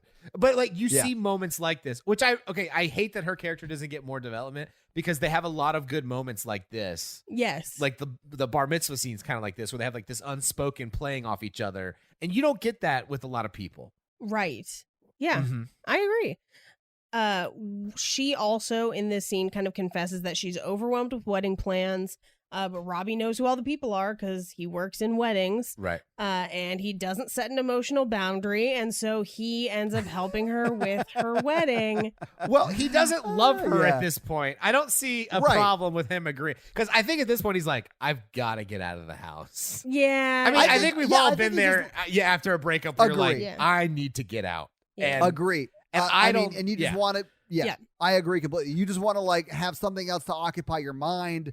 You'll help your friend move and look forward to it. Like that's where you Yeah. are, right? He asked the Yeah. kind of questions that I would ask and like reacts. He's like, why isn't Glenn going to help? And she's like, this is not really his thing. And he's like, okay. which that's a red flag of like he's not interested in their wedding. Like, and here's the thing. I understand that not every guy is going to be great at planning a wedding. Some of them are Right. going to feel overwhelmed, but to be completely disinterested is troubling. Well, it's not It's a even that. It's very like, bad sign. Yeah. You can you can be with someone and they can love totally different things than you that you might not like at all, but you should at least want to understand why your partner loves them. Yeah. And like it makes. I mean, like, why would you not? But like, you could tell that he's like, I'm with Todd. I agree. I think this started off innocently. Like, oh, we just had a really fun time at this party. We're joking around. Yeah. I need to get out of the house. This is the first time I felt okay. Yeah, I'll get out and like help you plan your wedding. I just need to leave the house. Yeah, and she's new to the area, and Yeah. you're like really plugged into the whole wedding scene in this town. You can be very, very helpful. I think that's what he's doing. Yeah. Yeah. I don't think he's like, but I can get a side of this. And I part don't of- think it's that at all. Part of me even thinks she's asking him partly just to get him out of the house because she knows how upset he is. Yeah, Because maybe. it establishes her as like a dichotomy of him. Like they're both just like genuinely really nice, and they don't have a lot of aspirations or goals or dreams, except they want to like get married and settle down, and they're just genuinely really nice people. And like that's basically the personality types of Adam Sandler and Drew Barrymore's character. Yeah. I can see that. Yeah. So the next scene is the bar mitzvah at the, I would say, hall, like event hall where they work. It's like the one venue. Yeah. Yeah, like it's the one place in town where you hold these things. And I loved this. And this is where we've already talked about this, but this is where we see George play every instrument and just kill Yeah, it. and absolutely. I love but it. before he does that, I know what you're going to he say. plays Culture Club one more time. I know. Yeah. he knows one song as the lead singer. Everything else, he's auxiliary and he's crushing it. Yes. But yeah, I thought that was awesome. Uh, And all the kids are like, what? Why are you doing this Give song? me Yeah. time. Yeah, it's just the most random song for kids. So good. I know. Now, what we do see, and again, this is a scene set up to make Adam Sandler's character look good, but I do think he gives this kid good advice that he should take Yeah. himself, where he tells this kid, the kid is basically like, no one wants to dance with me because I'm not cool. And I want to dance with her, but she won't dance with me. And what he Right. says to the kid is, don't dance with someone who doesn't want to dance with you. Basically, this like, hey, you're cool. Find the person who gets it. You know? Yeah. But what I love about this scene is that off camera, he gets with Drew Barrymore and he's like, this kid's having a down day. Let's cheer this kid up. And they set up Yeah. this whole I think they do it on camera. He kind of like winks at They do. her. It's almost like they Okay, yeah, yeah. telepathically. We're they gonna have fix that it. connection. Some Yes. people just They work do, well and I together. think this sets up Drew Barrymore as also being a very, very nice, compassionate Yes. person. Yeah. Sort of showing that they're evenly yoked, if that makes sense. Yeah. They're Yes. like they're very compatible, Yes. right? This is where that very sweet love song comes in, where George plays 4 different instruments. Yeah. But I think one of the best things about this scene is we're really seeing that like this is where Robbie shines, is because this is effectively something he would have done as a wedding singer, and he's doing it at this bar mitzvah. And so he's missing his calling by not doing weddings. Well, He's clearly I'll go beyond you know. that. I think his calling is he's happy making people happy in I like a would agree variety with of different you. ways. Yes. Which Yeah. this is why he teaches the singing lessons to the grandmother, which is why he helps the kid, which is why he babysits. Right. He's a 2 on the Enneagram. There you go. I am a 7. I'm a 2. I related very much to this Robbie character. I'm a 3. I'm a 2 wing 3. So that makes sense.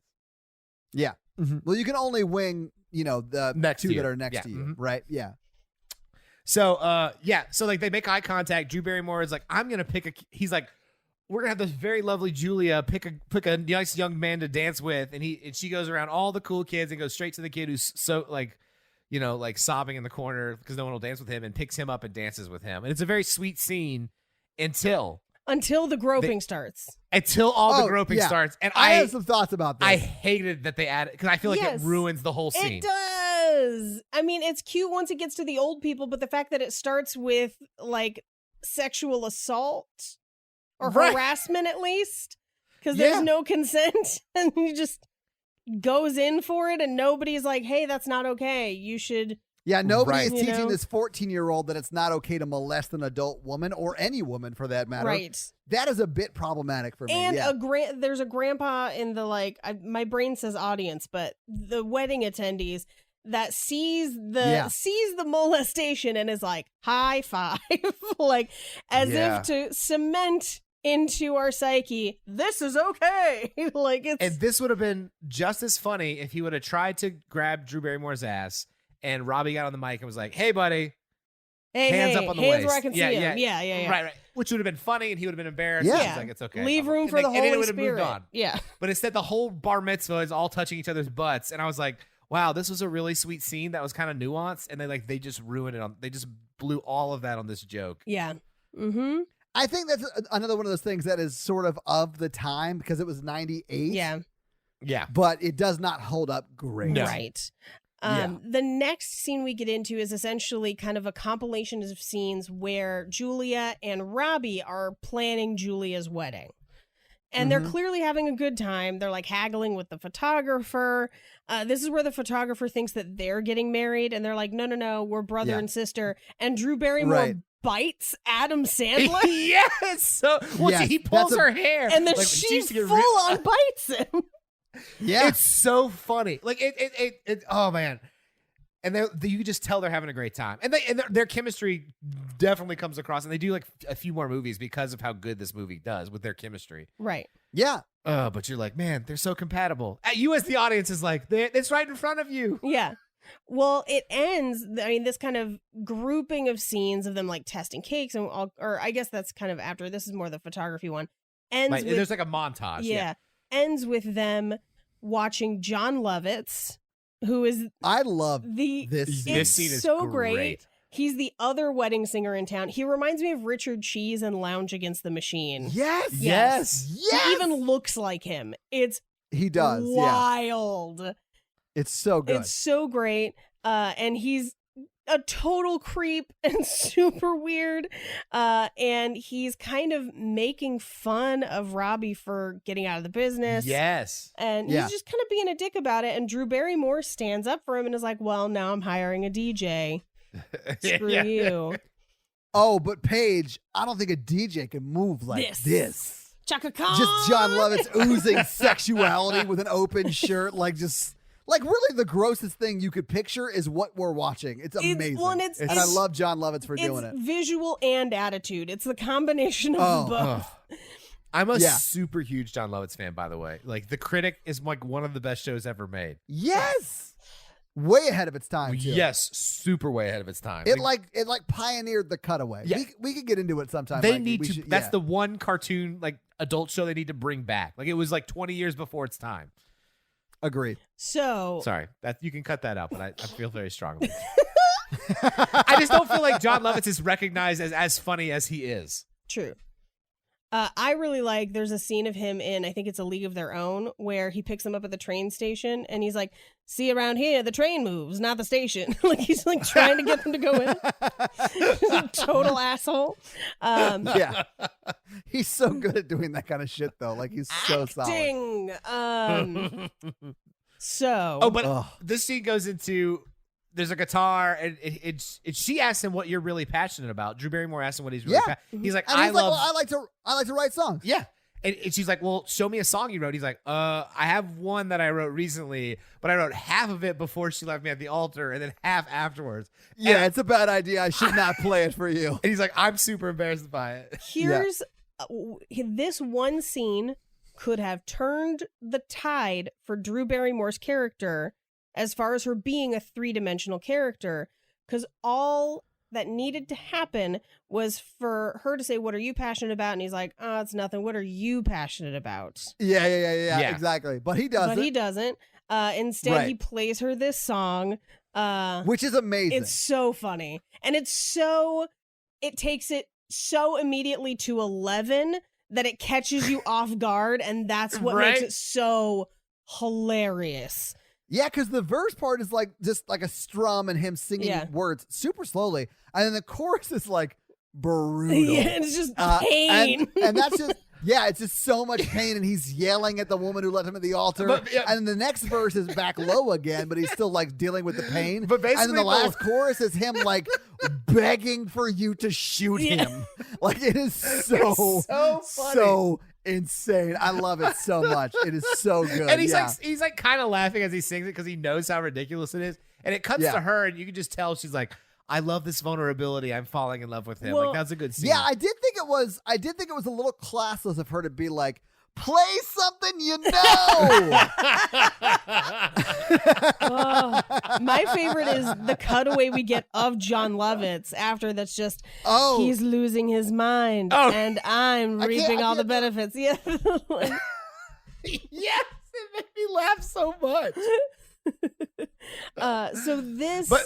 But Paige, you're right. It would have taken 30 seconds for after that song to him being like, what are you passionate about? And she says it, and then like at the end of the movie, they like do it at like the post credits or whatever. Yeah. Well, and so we go right into the next scene where she bought him ice cream because he's been upset by his own song. Oh yeah, because it ends with him crying. He ends up crying. I did not even realize that. Yes. Oh my God. And That's amazing. Todd, it's me. You have to know it's me. I now. know, Mikey. Well, that's what I'm saying. You were like an amalgamation of both, like his best friend and Adam Sandler. So then they have a conversation about, this is where we find out a little more about her relationship with Glenn, but also a little bit about the relationship with Linda, where he tells the story of he'd never flown and Linda wouldn't let him have the window seat. Yeah. Because they were going to the Grand Canyon, and she had been there before, and he hadn't been there before, so he wanted to sit in the passenger in the window seat, and she wouldn't let him. Yeah, this is oh my God! And then it cuts it out at the end. I just put that together. This really. So this is a weird thing in my own relationship where I have flown a lot of places to the point where I'm over it. My husband has not. And so I usually always give him the window seat because I've seen that shit. But in part for me, it's because I remember this movie and think like something that is so trivial to me might mean so much more to somebody else. And to be dismissive of it, you have no idea, you know?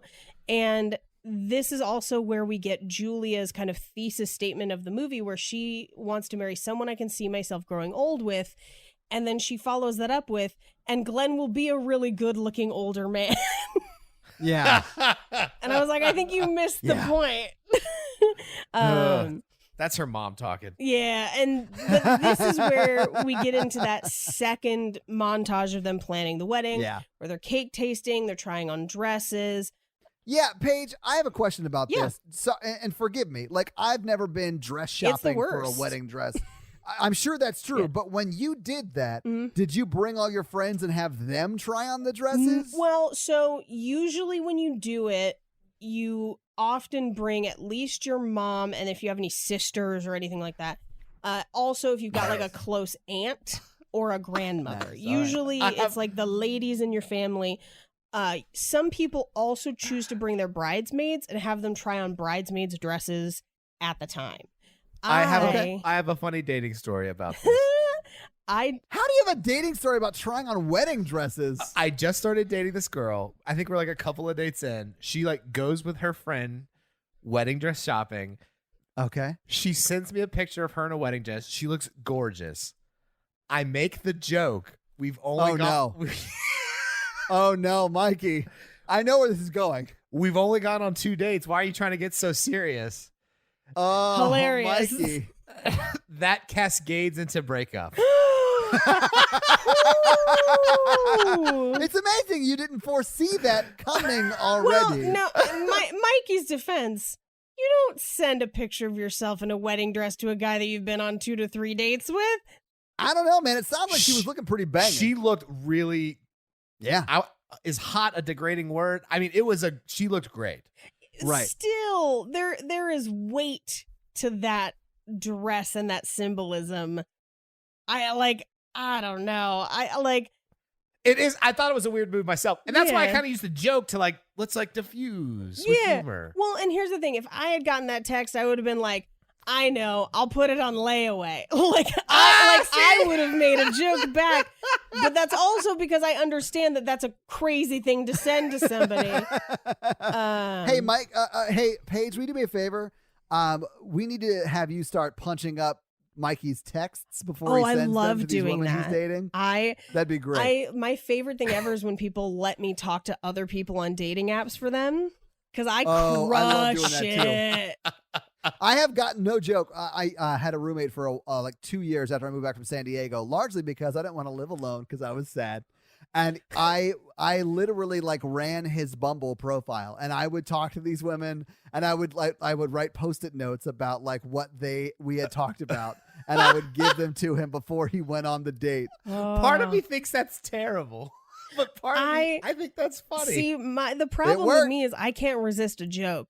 So That's me too. I will escalate things because I'll just be like, "Oh yeah," and they're like, "Don't say that," and I'm like, "Too late. It's already sent." I thought it was a funny joke when someone sent you a picture of their wedding dress 2 dates in. I think it's hilarious because it's weird, but then you have to be prepared for the response that you gave. Well, I mean, I asked her how Yeah. wedding dress shopping was going, and she sent me the picture, and it looked like she was having fun, and I was like, "Oh, I'll make a fun joke." Oh Yeah. no. Yeah. So when I went wedding dress shopping, I didn't have a bridal party. I didn't have bridesmaids. Jake didn't have groomsmen. Mhm. And so it was just me trying on dresses. And the first time I went to a wedding dress shop that claims to have 2,000 dresses and carry plus sizes. It rhymes with Schmavid, Schmeidel. And they had 2 dresses in the entire store that I could try on. 2. Oh wow! It was Oh. brutal. And I couldn't actually try them on. They just binder clipped them onto me. Yeah. Brutal. So the next time I went, I found a shop that was like, we have a plus size selection, but all the dresses looked the same. So I ended up just sobbing, thinking that I was never going to find anything. Oh. And then I Oh. never went wedding dress shopping again. And I had someone make my dress, and it was the best decision I could have ever made. So Well, I'm glad I'm You glad got a that's custom stored. dress like Yeah. you got custom it rings. cost, That's awesome. dude, it cost me half the price of a dress off the rack. We're custom make your dress. Fuck the wedding industrial system. Yeah, absolutely. Yeah, and real talk, every single person that saw my wedding pictures was like, "Where did you get that dress?" And I'm just like, "Yes, fuck all y'all that don't want to carry my size. Everyone wants this dress now." Anyway, so Get 'em. part of their montage is the limo obstacle course. Oh yes, which I love this scene. I feel like this is something I would do to He's Mikey. That's one of the reasons I loved their dynamic between him and the best friend. I loved He it. just picks up the mannequins and shoves them through the window of the limo. Yeah.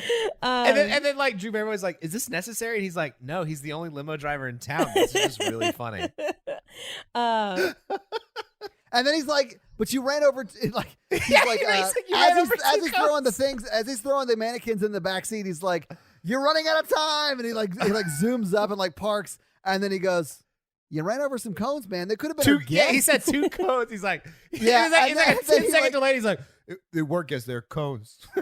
Yeah, he's like, "They were just cones." I love that part. My favorite is, without communicating with each other, he pulls up, Adam Sandler looks at the stopwatch, and then turns it to Drew Barrymore, and she plays along again.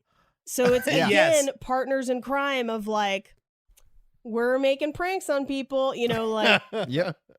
the next scene we have is them essentially dropping her off at home. And it's scored to the song Every Day I Write the Book by Elvis Costello from 1983, which is Okay. essentially, Really? yes, which is essentially the right. story of a breakup. Yeah. Now, this is also the scene where right after he notices that her jacket is still in the car and he remembers when she took the jacket off, which is insane. Yeah. No one would ever remember that. Like, you're not Rain Man. We haven't established that in any part of this movie. But He just pays attention. yeah, Well, he and, tells and the that's limo where they're- driver she took it off because she thought it was going to rain, but it got too hot. It was too hot for jacket weather. She didn't want to sweat. Yes. And he's like, oh, you have a thing for her. Yeah, because essentially implying like you're paying too much attention. You clearly must have a thing for her. Yes. And he does. That's fair. He does, but he denies it. Like you do. Like you do. The very next day, we cut to Julia's house where Holly is failing to put together a Rubik's Cube, which was essentially originally invented in 1974 as the Magic Cube and then remanufactured in the U.S. as a Rubik's Cube in 1980. So it's new to them, but not new to the world. It was all the rage in the early 80s, though, apparently. Indeed. Yeah. This is the scene where Robbie comes to bring the jacket back. Yes. And this scene, now as a grown-up, really bugs me. I am not a Yes. fan. It's a scene that makes the least sense for either of their characters. No one would ever do this. It is purely a device to let them kiss without it technically being cheating. I don't like it. But this is the Yes. church No, I don't tongue like it either. scene. And yeah, And Yeah. I don't think it's necessary for their arc. I don't think so either. I don't think it is either. You could have their first kiss be on the plane at the end, and I'd still buy this movie all the same. Yeah, 100%. 100%. Yeah. But it's like really, it's Holly, and then Holly and Drew Barrymore's character are like talking about, What kind you of know, kiss? how do you properly kiss at a wedding? Yeah. So like Paige, like did you like what was your Yeah, how much church tongue kiss? did Oh, you give yeah. Jake at the I wedding? licked him from nipple to neck. Ooh. I did not. We kissed like normal people because it's a wedding and there's a bunch of people watching. So like mouth closed or mouth open? Slightly open, literally as they describe wow, in like this movie. Yeah, Yeah. Okay. yeah. So at my wedding, it was like closed. It was like mouth closed How completely. old were you though? Todd was 14. 25. I was Oh. 25 when I got married. So 27 when I got divorced. hey, how Hey. you doing? Hey. I mean, So yeah, obviously I did it wrong, and that's why I didn't well, work out. I mean, apparently. I was also 31. So like, I That's feel fair, like yeah. there's a life of difference between there. So yeah, that's Yeah. fair. Yeah. That is fair. So Glenn walks in, right as that's happening, which is also kind of a screenwriting problem of like, what are the Yeah. odds that everyone arrives at the same time? But he had to deliver the CD player that he just bought for $700. I have first, notes about Adam the CD Sandler player. goes, I kissed her. It was nothing. I'm sorry. I have to go. And he doesn't. Well, yeah, and then- Glenn and doesn't then- care. That's what's so Well, crazy. But he doesn't care because he thinks he's talking about Holly. Yes. And then he Yes. goes, yeah, well, who hasn't kissed Holly? Right. Well, yeah, because Holly goes, he kissed me. Right. That's what Right. he's talking about. That's Yeah, he's that's like, how yeah. they saved the scene or whatever. Right. So I almost think, but so here's where the movie kind of plays, where like I think a different version of the script may have done this. Throughout the film, or the first half of the film, it seems like Holly strongly dislikes Glenn, which that's throughout the film. Yeah. But it Yeah. also seems like she's pushing Julia towards Robbie for like half the film. I feel like the second half of the film, yes. I feel like the first half of the film, because there are definite moments where Holly is pro Glenn, because she tries to talk her, and Well, she no. basically is like, yeah, because No, he's got I money. don't think so, because Glenn like trash talks Holly in front of her all the time, and she cuts at him It's- are you being able to make your engagement party? Because the new episode of Miami Vice is on. He's like, it comes on Sunday, so yeah, I'll be there. Yeah. It's not a matter of like, is she like pro Glenn or anti Glenn? She is explaining why Drew Barrymore's character is attracted to Glenn.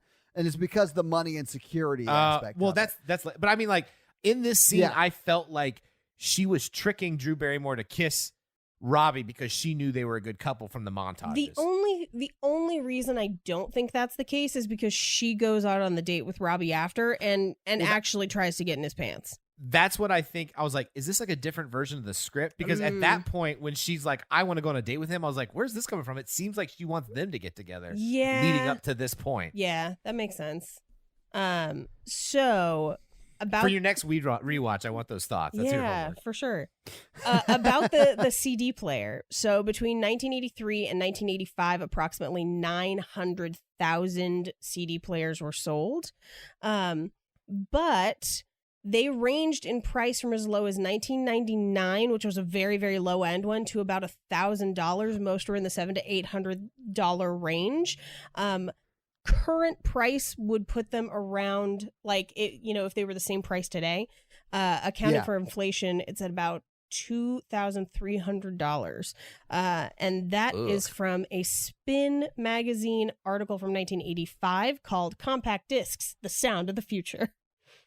That is so insane. Yeah. So that's just one more element of like, he's got money and Yes. he's throwing it around. So then we get to their double date. This, I think we've hit a point in the movie where Drew Barrymore actively has feelings for Adam Sandler and won't admit it, but it is bothering her to see him with Holly, and that's why she's getting drunk. Absolutely. In fact, Yes. a very short scene before the double date where Holly and Drew Barrymore are talking about it, because Holly's like, ooh, he's kind of cute and he's single and I'm single. Maybe we should double date. And Drew Barrymore is like, yeah. She's sort of saying like the yes type things, but you can sense some hesitation. And she's like, listen, if you don't want me to date him, I won't.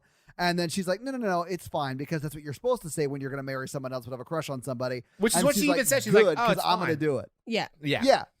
But then Holly's like, good, because I want to date him. So that's when we jump to the date. And you're right, Paige. She is, she's like going along with it, but you can tell she's a little annoyed that she's not on a date with him. Yes. Right. Yeah. Because he's being very polite. And he was very polite to Holly throughout the montages. Yeah. Wedding stuff. Yeah, and that is juxtaposed against Glenn, who is a total trash person. Yes. Yeah. Yeah, he's like, well, I'm glad that we're going on this double date because he definitely needs to get laid and like Holly's a sure thing. And he's like, Glenn's a douche and he treats Holly very poorly. Yes. Yeah. This scene is where we essentially find out, while Julia's getting sick because she's gotten too drunk, we find out that Glenn is currently cheating on Julia and intends to continue cheating on Julia. Which I thought this was devious because it's like Adam Sandler's sitting there listening to Glenn, and it's like a spark goes. It's like the light bulb goes off of like, I think this Glenn guy may be the worst guy in the world. Let me see if I can easily set him up to expose this. Yeah. And so he's like, look at that waitress. What a hot piece of ass that is, right, Glenn? And he's like, oh yeah. And he's like, let me tell you about this. And then he's like, you couldn't get something like that now, Glenn. You're too old, right? Well, I can get something like that. I got something like that recently. Like, how recently? You're with Julia. Well, 10 Like days 10 days ago? Yeah. I was like, Ugh. he falls right into the trap there. Yeah. Not only does he say that, he also explains how he does it. Like, Yeah. well, she's here and I'm in the city and I work late hours, winky winky. Yeah. And I was Yeah, like, right. ugh. Not only are you admitting to cheating on your fiance, you're also telling this guy who you don't really know that well how you're pulling it off. And that you're going to continue. Your plan is not to stop. Yes, he tells that. Like, Yeah. well, that'll stop when you get married, right? He's like, no. No, why would it? Yeah. But I think it's established that all of Glenn's friends are just like him, and he assumes all guys are like that. Right. Probably. Because they run into Glenn's friends at the pre-bachelor party. Yeah. And they're all assholes, and they're all Yes. on Glenn's side. Now, at this point, we find out that Julia is sick and she's throwing up, and Glenn doesn't really bother to help her. He makes it Holly's job, and he goes to get the car, which is a DeLorean. Which is, I want a DeLorean. Now, I was so happy when I saw this. this is Just because it's so 80s. it is so 80s, but did you know that they declared bankruptcy in 1982, 3 years before this movie is set? Yeah. So he would have I had did to this know. have one DeLorean for looks a a while. little run down. It does look a little run down. And the reason they declared bankruptcy, if you're not aware, is because John DeLorean was videotaped agreeing to bankroll a drug trafficking scheme, but was acquitted on the basis of entrapment, but in the process lost his entire motor company, which was bought by a guy in Texas in 1995, which is why you can still buy DeLoreans that are kind of refurbished to this day.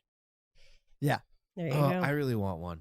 Mikey, let's get one. Like, do you guys think I'd look good in a DeLorean? I think it'd be very uncomfortable Mikey. to drive with your wide It would be. shoulders. They're notoriously bad cars. But if I'm gonna get it, I'm gonna like retrofit it to look like the Back to the Future DeLorean. Well, yeah. oh, Mikey, that's you're the going only to way. get it if you have one. You got to put That's that for Mr. sure. Fusion on the roof. You know what I'm But saying? then you can only have sex with your mom. What? Oh. Oh, more Back to the Future references. I get it now. I was like, wait, Right. what, Paige? That's not what I was expecting of you. This point in the movie is my personal relationship advice for people who are thinking of marrying someone. Never. Don't. Well, that's Oh, not sorry. true. Never marry someone that you haven't barfed in front of or had horrible diarrhea around. Oh, yeah. You really get to know somebody That's you at your when worst. you find out what's coming out of their That holes. is yeah. you at your worst, and if they're still like, I love you, then They're still like, I can handle they're this. there to stay. They are there Yeah. to stay.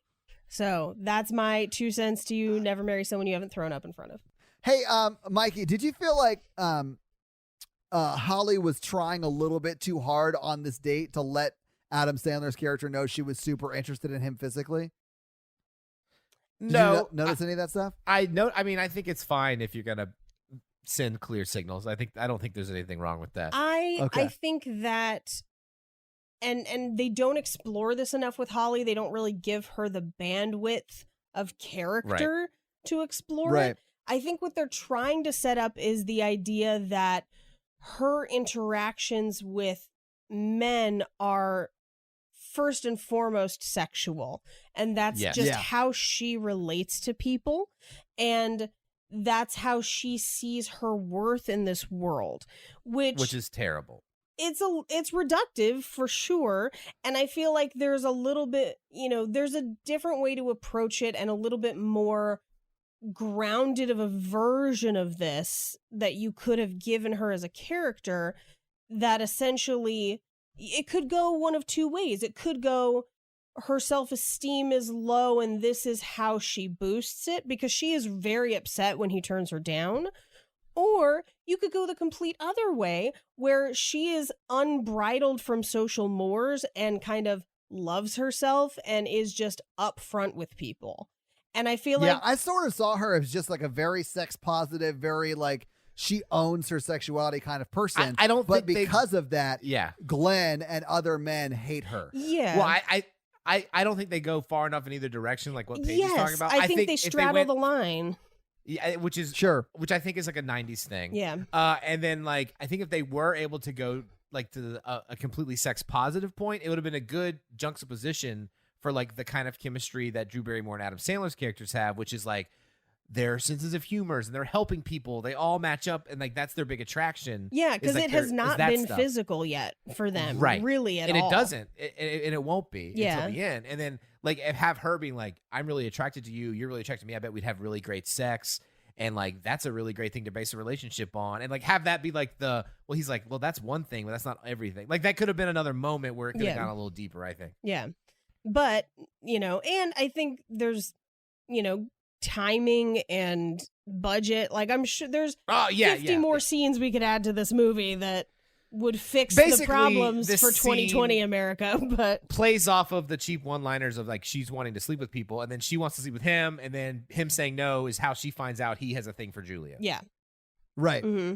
Because it couldn't just be that he wasn't interested in her. Yeah. I did think that was very funny. Yeah. Yeah. Because when he turns her down, she's not like, oh, well, maybe he's just not that into me. She's like, oh, you must be in love with my best friend, which I think is a pretty big leap in logic, but she's right. Yeah. So Well, I mean, it's maybe because she he's just- asking questions about her throughout her I conversation. know. Yeah. Like she goes to Glenn's house a lot. She stays there. Yeah. Why are you asking this question when we're trying to like make out at the end of a date? Right. She tells him that Julia's marrying Glenn because he is financially stable. And yeah, for the security aspect The of it. security. Yeah, And you're just a wedding singer, which is exactly what his fiance said. Yes. Yep. Oh. Yeah. So the next day, he interviews at a bank with Kevin Nealon, where he's I know. I love that. I loved it so much. where he's like, I don't have experience. I want money. I have some. I'd like more. That's where you come in. But they cut back and forth between him at the bank and Julia going to Rosie's house, assuming that he'd be there for the singing lesson, and he's not. But this is also where we get a throwaway line of like, well, he's trying to move out of his sister's basement with all the nipple twisting that goes on in that house, which I think is the only reason that scene exists earlier in the movie, is to pay off that I joke honestly here. didn't even realize that. Yeah. Yeah, I didn't realize that either. Yeah, I missed that completely, Paige. Yes. That's so funny. This is also where we find out that she made him a present that is Oh, directly yeah. related to kind of his passion. Passion. Mm-hmm. Yeah. And he doesn't realize it. He is kind of a dick about the quote unquote security thing, where he's like, isn't that what you want? Money. And then she kind of scatters the sheet music, and Yeah. he picks it up and just says, she made me a present. I am an asshole. And just like through gritted teeth. Yeah. It's pretty great. And so he, at this point, is just kind of resigned to like, I blew it. She's going to marry that other guy.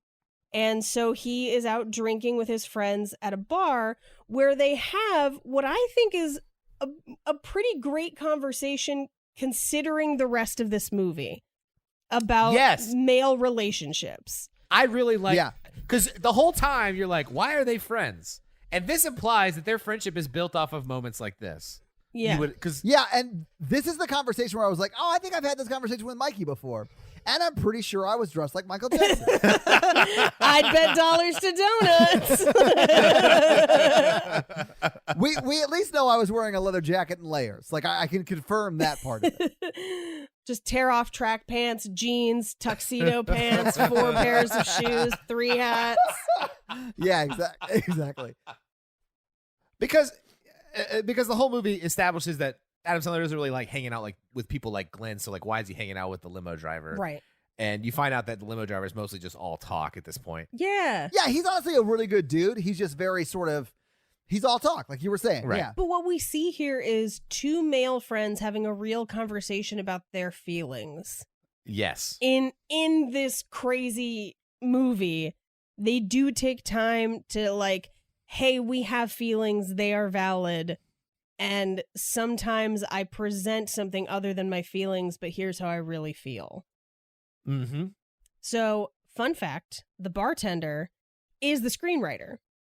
No shit. That's awesome. Yes. Now, we cut to Drew Barrymore the night before her wedding, trying her wedding dress on. He leaves the bar, ostensibly to go to her. We don't see him get there yet. We cut to Julia's house with her mom, where her mom is just like, of course you should marry Glenn. He's rich. You just have... He's the safe choice. Yeah, you just got cold feet. I don't even know why you're considering it. And when she brings up Robbie, she's like, the wedding singer? Like, she gives that same reaction that everyone else has given of just like, why would you do that? That loser? That loser? And then leaves her alone, thinking that she has talked her into whatever she was trying to talk her into. And that's when Drew Barrymore starts practicing her name in the mirror. Now, this is where it's almost like it's the first time she realized that her name would be Julia Gulia. Because she like says it out loud. And that does make her start to cry. And it makes her start to cry. Which I understand. That would make me cry as well. Yeah. And then she switches it up, where she uses Robbie's name, and she's just super happy, where it feels like it fits. And ironically, this is when Ravi is walking up to the house. Yes. So he Yeah. sees her excited and thinks that she's excited about her wedding the next day. And he decides that he couldn't ruin her wedding. He couldn't hurt her that way. So he goes Which back I thought to the was bar. a sweet moment. It is a very, very sweet, sweet moment. It is. He goes back to the bar. They talk a little bit more about their feelings, but they have to go outside the bar because he brought alcohol in a bag. And Which you can't do at a bar, you right? can't They want to do. serve you in house. and this is where the limo driver's like, really, I just want to meet someone who can hold me. that was I know. yeah. And I was like, oh, that's a Mikey line for Yeah. sure. So they go outside, and this is where they run 100%. into Glenn and his like coterie of frat douches, like Ugh. just a collective, like a murder of bros, just like walking down Yeah. the sidewalk. A murder of bros is the correct term. And he's got like his arm around his date for the evening. I think it's a clutch of bros. Oh, that makes sense. But yes, But they're also swarming with the privilege of Karens. Yes. Right? Who The they're privilege cheating of on their Karens. spouses with, right? So like Good God, that's really so good. you're welcome. And then Glenn goes, "You're not gonna go snitching to Julia, are you?" And I don't understand how he doesn't understand that he is in public in her hometown. Yeah. People are gonna see him actively cheating on his fiance. Yeah. Like Rob or Adam Sandler's character would not have to say anything for that to get back to Yeah. her. And this is what? Like, does he lose his temper at this point? Yes. Well, it really is the old guy who had his arm around the Well, best friend limo driver who goes to punch him, and then he goes, "I used to be a lot stronger." Yes. Well, and essentially he robs Adam Sandler of the like element of surprise because Yeah. Adam Sandler Yeah. is gonna beat the shit out of him, and the old guy gets in the way, which puts him off guard. So Glenn punches him. Yeah, Yeah. Not the old guy. Glenn punches Adam Sandler. And Right. he gets knocked down. Yeah. exactly. So we then Yeah. he gets home, basically passes out on his front lawn. Well, yeah, but he like runs into his ex, Well, right? this is where she picks him up off the front Yeah. lawn. Oh, Yeah. yeah. Well, they have a really quick conversation that he does not remember. And then he like passes out, and then it cuts to them sort of waking up Well, the his next morning. his conversation when he's drunk is like, "Get out of here! I don't want anything to do Yeah. with you." Yeah. Yeah. Well, in the Broadway play, this is her second song. And it's Oh, a I love whole it. song about why they should get back together. But it's essentially like Steel Panther presents why we should get back together. Oh my god, I It's love it. Great. So then the next morning, he's still passed So out. wait, she's like in the musical. It sounds like she's like the King George character. Yes. Like she has two songs that crush, and she's out, and that's Yes. awesome. Yes. I love it. Absolutely. The next morning, he's still passed out. Julia, now realizing that she has feelings for Robbie, goes to tell him. And Yeah. Linda answers the door in nothing but a Van Halen t-shirt. Oh man. Oh, yeah. And basically is like, oh, Robbie's indisposed, bye. And Julia, picking up what Linda's putting down, is like, oh, they got back together.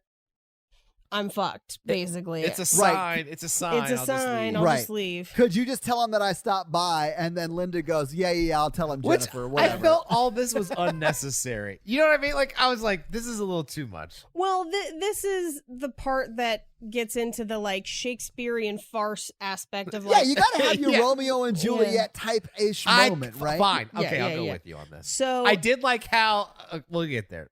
well, I loved how so she goes back in. Robbie wakes up and he's like, "What are you doing here? Get out!" And Yeah. she's like, "I could learn to be okay with you being a wedding singer." He's like, "I don't want you to learn to be okay with it. Get out and Right. take off that T-shirt before you jinx the band." And they break up. So funny. They Funniest broke- joke of the movie. Yeah, they broke up that year. They broke up in 1985. Yeah, and then they got back together with Gary Sharon from Extreme. It was a dark time for Van Halen, guys. I do love that she says, "So you're still pissed about the wedding thing." Yeah. I'm still a little hurt Okay. about you leaving me at the altar. Mhm. So did her family not pay for the wedding? I don't know. I think you're focusing on the wrong thing. I think Well, you're focusing on the wrong no, thing, no, Mikey. this is- No, but like it seemed like she had no consequences to like leaving him at the altar. Well, here's the other thing. Her mom wasn't at the wedding. Because remember, the sister says, I just got a call from her mom. She's not coming. And I was yeah, like, she left a note. Your Oh, mom yeah. isn't even at this wedding? Like, what's happening? So I have no idea. But I also think that they Ugh. had the wedding at his work because that's why Julia's working there. So I would wonder Right. how much of it was comped. Oh yeah. So it probably wasn't that That may expensive. be. Yeah. That's fair. That is fair. So Linda's out. But Julia then goes to see Glenn, who is asleep in man panties with a mirrored headboard. Yeah, it was the 80s. Come on now. Mirrored headboard. And she tells him, let's get married in Vegas. Let's go. And he's like, oh, thank God. Yes. I do love when they're walking to the car to like go to the airport to go to Vegas. He's like, so do you want to like get some gambling in before we get married? And she's like, no, I just he's want like to get trying to married. Yeah. Yeah, he's like, no, I just want to get married. Let's just do this thing. He's like, all right, whatever. So we Fine. we cut back to we're now at Frank and Rosie's anniversary. Oh, And I love she it. crushes it. Extremely sweet. It's beautiful. And Robbie, in watching them, almost realizes who he wants to grow old with, I think is what Yes. it's implying. I think so, yeah. And so he decides that he can't let her go. He has to talk to her, knowing that their wedding is the next day. So this would be the day before the wedding. On his way out, he runs into Holly, who tells him that they flew to Vegas. So Yeah. now it's a mad dash to the airport where they meet ostensibly the lead singer of Flock of Singles, who is playing a gay It has agent. to be, right? Yeah. It's not the actual Wait, guy. is no, it's not. Oh, I mean, it might, It as well be. Though. It be. looks just like, Yeah. Yeah. And he manages to book the last seat on the next flight going to Vegas, and it is in first class. Yes, because the next flight's the next day. Right. Yeah. So what we see is they board, and Glenn won't give her the window seat, which to her, this is her chance to remember that Linda wouldn't give Robbie the window seat. Right. It's one more. And then he gives the excuse of, I don't want it to hit my elbow Oh, when the and drink she cart just gets goes by. wrecked by that drink cart later. You have smaller. Yeah, she does. And it's like, it looked like it really hit her. I don't know. I don't know if you've ever Yeah. had this It's happen called- to you, but it's super painful. Todd, I actually haven't. I've been lucky, I guess. Oh, that looked Because real. I got some big ass elbows. Look at this. yeah. I many Check a out my time. weenus. Many a Todd, time. that looked real, but like that's acting. Wait. What's acting? Explain it to me. It's where things that aren't real, no, but you Mikey, pretend don't. they are. Wait, okay, so do you know what John Lovitz does? That's acting. So yeah. we find out that Billy Idol is in first class. And also legit the best actor in this Billy movie. Idol's great Yes. in this movie. He's so good. He's so good. I thought it was an actor doing like a look-alike thing. Is that really Billy That is Idol? really That Billy. really is Billy Idol. This is I was really like, that Billy actor Idol. is a really good Billy Idol. No, it is He- really Billy Idol. And this is Mikey, he does it so well because he is in fact himself. yes. That's Todd. That's not acting. So here's the crazy thing. So this is where Robbie starts to tell his story to the people in VIP, and he says to a woman next to him, "I'm going to Vegas to stop a wedding," and she replies with, "That's the sweetest thing I've ever heard." Bitch, you don't I know know. them. You don't know what's going on. Like, I know it works for this movie, but for all you know, Robbie's the asshole, and they're just trying to Yeah. escape him from ruining their For wedding. No, all no, she knows, I- Robbie's the abusive ex-boyfriend Yes. Come who on. can't let his Come on. ex-girlfriend You go, guys. and he's going to like it could be a horrible situation. It's a long flight. Someone opens up with a statement like that. You just say like, "Oh, that's the sweetest thing I've ever heard." To invite them to tell you the dramatic story because you're bored and and you have Mikey. a drink in your hand. It's called counseling. Oh, and Mikey, he does that because it cuts like back and forth between coach and first class. And the next time it cuts from coach to first class, he has all of them lined up like on like risers, and he's like telling them the story. And dude, I love how Billy Idol like breaks it down and like I Only wrote my notes, I was possessions like, matter oh, to man. him. Yeah, I was like, Billy gets it, man. Billy really gets the story. He's Billy Idol saying this from first class. Like, what a materialistic asshole. Just like, yeah. that's crazy. So one of man. the flight attendants comes into first class and says that a creepy guy called her grade A top choice meat and asked if she wanted to join the Mile High Club. And that's the same verbiage that Glenn used earlier in the movie. Yeah. And now, so we now know that they're in coach and they're on the same flight. Right. Oh, but what I like I is like the love- transitions between them is the plane flying, so you think it's like two different flights. Yes. Yeah. Yeah. Ugh. So what I love about this is a lady, I think it was the same lady who asked, I think it was the same lady who said, "Oh, that's so sweet" to Adam Sandler when he first started talking. She asks, "What's the Mile High Club?" And then Billy Idol says nothing, but says everything with that smile.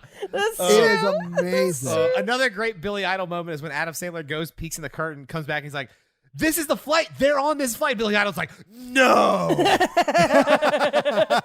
He's amazing. He's great. Isn't it? So Yeah. they hatch a plan and Yes. they allow Robbie to basically sing a song he wrote for Julia called I Want to Grow Old With You, which is one of the best songs ever. Oh, And yeah. this is where I start crying in the movie. Oh, Super sad. Same. And Glenn wakes up in the middle of the song and tries to stop it. And Billy Idol gets in his way and he says, "Get out of my way, Billy." And then a rogue Billy Idol fan just stands up and says, "No one talks to Billy Idol that way." And then Perfect. Billy does this like, Yeah. No one talks It's to me that awesome. way. Wide wedding. yeah. Yes. Fun fact, that Billy Idol fan is a professional wrestler that I have never heard of, but I read that. Oh yeah? Yeah, apparently. Well, thank you for your half fact, Mikey. Well, I'm getting there. we then Baby steps, Mikey. we then cut to their wedding, ostensibly the next day. So what I imagine is Yeah. that they flew back and then had the wedding that they planned together. And Okay. which is basically their wedding. In my mind canon, they like stopped the wedding and dated for like a year. No, I'm pretty sure they It does not appear it that does way. not appear that way. That makes it so much weirder.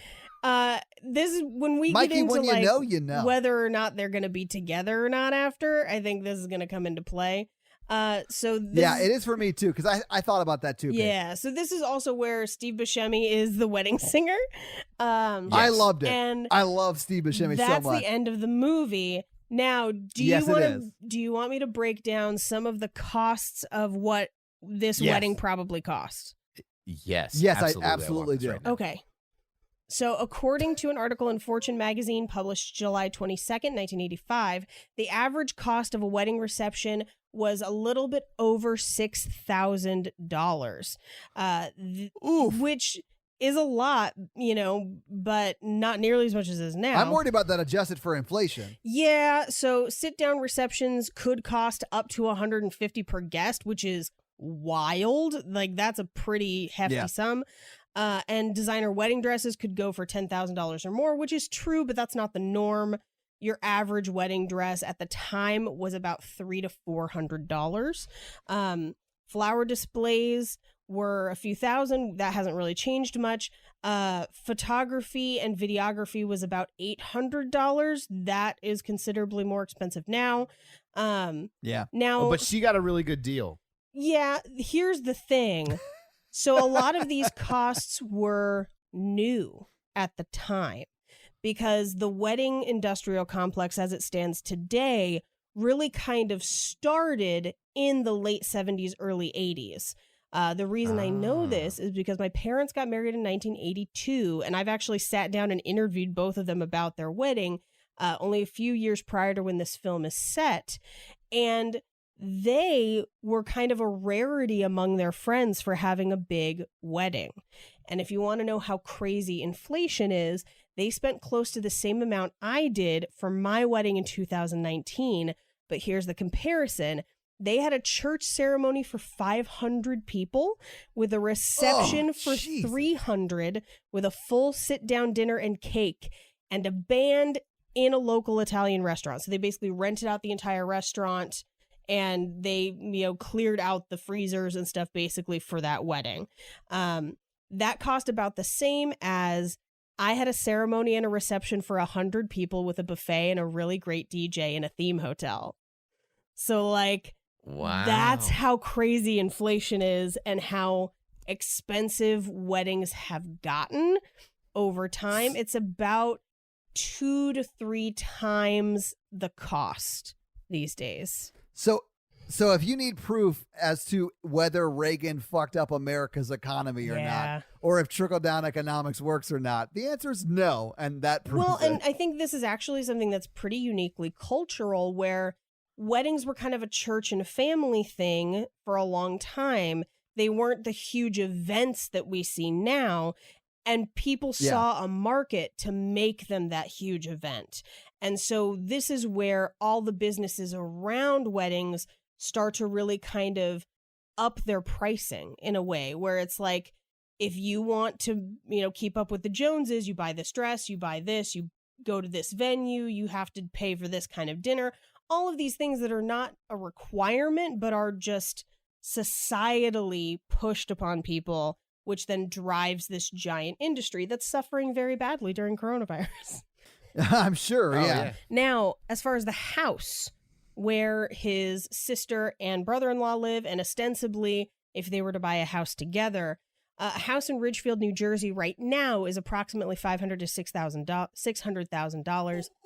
The median home listing price in the U.S. is $226,800, but that number can vary depending on where you buy a home. For example, the median cost in California is like $500,000 to $600,000. It's just way above almost everywhere else. But this means that Ridgefield, New Jersey is about 2.65 times above the median average. So it would imply that for $60 a night, which is the equivalent of about $140 today, they would not be able to afford it. So there you go. Yeah. That's really funny. Those are my... Yeah, so there's no way they're surviving on his salary. He needs to go back to Kevin Nealon and beg for that job. Yeah, especially because she's a waitress. Of the movie, yeah. In the end of the movie, Billy Idol wants him to write songs for That him. is true. It's That's like a true. throwaway You're line. right. Yeah. So, right. Yeah. So he may be a rock star. Who knows? Right. But also, I think they would have moved if they were together. I mean, I think there are people who weren't looking for being rich and famous. They just wanted to be loved. Yes. Yeah, I think so too. And I think that is, the point of the movie in a way. I think so too. Now, do you think they're still together? 80. I am operating under the assumption that they got married the day after the flight. Me too. On Vegas Air. By the way, never fly on Vegas Air. There's no way that's safe. But my mind, they got back, and the next day they got married. So no, I don't think they're still together. Because they did not know each other very well. And honestly, I think it's largely because when she went to the bathroom to throw up, Adam Sandler did not go with her, so he didn't get to see her that That's well. the whole okay. reason. Do you think they're Exactly. together, Mikey? Counterpoints. Make a tape. I do think they're together. I don't Of think course the you wedding do. was the next day. Okay. Here is my evidence. Steve Buscemi would have taken a long time to become a successful wedding singer from the beginning of the movie, which was only 3 weeks prior. So this has showed his redemption arc in between these times, which would have taken months, maybe even a year. I mean, I don't know. Reservoir Dogs takes place granted. over only like a couple weeks. Yeah, but he's got to learn to sing and be a successful wedding singer. It's going to take months. I believe they got back and actually dated. You might be right. That's actually a good point. Oh, and I also, because Boy George is in the wedding with the dress, and he couldn't just find that the night before or the day of. I think he bought it when they went shopping. Yeah, he already had that. Yeah, Okay, I think the wedding is the next day. Now, I want to. I don't. I want to rewatch the scene and make more points, but I've forgotten. I do think they could be still together, but I also think that they both have some communication issues and maybe some codependent tendencies that would suggest that maybe in the long run, if they do stay together, they're going to have to do a lot of personal growth work. Yes. Same. Agree. Which I think they encouraged each other to do when Drew Barrymore encouraged him to do, but it was a one-sided movie where he didn't encourage her to do anything. So hopefully it was I don't think it was the next day, and I think they encouraged each other to grow. I think they're together. I'm gonna go ahead and come down. I'll say this. I think if they're together for the kids, and when they go to college. No. I'm gonna say no. I'm gonna say that I want them to be together. I want that to be the case. I don't know that that's actually the case. I think if they put time into it and work on it, they could be. But I don't know that that's the case. I'm. If the wedding was the next day, I'm gonna say no. But I'm thinking it's a year from then, so yes. Also, engagements weren't that long back then. My parents were only engaged for 4 months. Oof. Yeah. Mm-hmm. But they've been married for like 38 so I think they dated years. like 6 months and then got married at like a year. Yeah. That's my story. I'm going for it. We also don't really know exactly how long it took them to plan her wedding. That's true. And they were sort of dating during that time. Yeah, because they could have been planning that wedding for 6 months. It doesn't give us an accurate depiction of how long that took.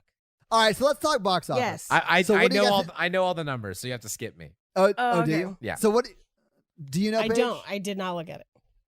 So what do you think the budget for this movie is then? Paige? I think this was actually probably pretty low budget. I would say maybe $5 million. So the information I have says it was $18 million. Yeah. Damn. I mean, that makes sense for all the stuff that they had to kind of recreate as the 80s. Yeah. But this is like peak Barrymore and Sandler. That's true. I bet a lot of it went to actors. And I Billy think so, Idol's too. in this. Yeah, no, Well, 18 yeah. makes sense. Yeah. I mean, just for the cocaine budget alone for Idol, I mean, it has to have been high. So what do you think it made its first week out, which was February 13th, was the day it came out, 1998. What do you think? It came out Valentine's Day weekend. Oh, that Yes. movie made an assload of money. That probably made 40 grand. Oh. 40 grand? 40 I mean, grand. 40 million. Sorry. 40 grand. In 80s money, accounting for inflation. Yeah, absolutely. It made $21.9 million its first weekend out. So it passed its budget its first weekend out. The only movie that beat it was Titanic, and Titanic was in its 9th week. Oh my God. I've never seen Titanic, but I hear that people consider it romantic. Yeah, we'll have to do it. It beat Sphere, it beat Good Will Hunting, and As Good as It Gets. That was the top 5 that week that it came out. It went on to make $80 million at the domestic box office and another $43 million internationally, putting it up at $123 million. Damn. It was a hit. That's a hit. That's insane. Was this It was a before or hit. after Little Nicky? This is before Little Nicky. Little Yeah. Nicky was like the turn for me. Where I Yeah. was Yes, like, it was. was. I don't like these anymore. What do you guys think now that we talked about it? Oh, I like it. I think it's a great movie. It doesn't hold up as much as I'd love it to, but it still holds up pretty well, and I like it a lot. Yeah, I I agree. love the love story, but some of the Yeah. jokes didn't hold up as well because of some of the 90s humor. But I kind of really loved it, and I think I appreciated it a lot more watching it today than I probably ever have. Yeah, it was one of those movies where, like, rewatching it now, I'm like, yeah, there are things that I don't like about it, but I see so many of the things that I do like that I'm like, Yes. this is why this is one of my favorite movies. Yes, I get it. I understand it holds up. Well, thank you all for joining us tonight. Yes. This is the longest so this episode week- we've done. Yeah. So this week we watched The Wedding Singer. What are we watching next week? Next week, we're watching How to Lose a Guy in 10 Days. A Yeah. classic that I loved in It college. is. Yeah. All right, guys. So watch How to Lose a Guy in 10 Days for next week.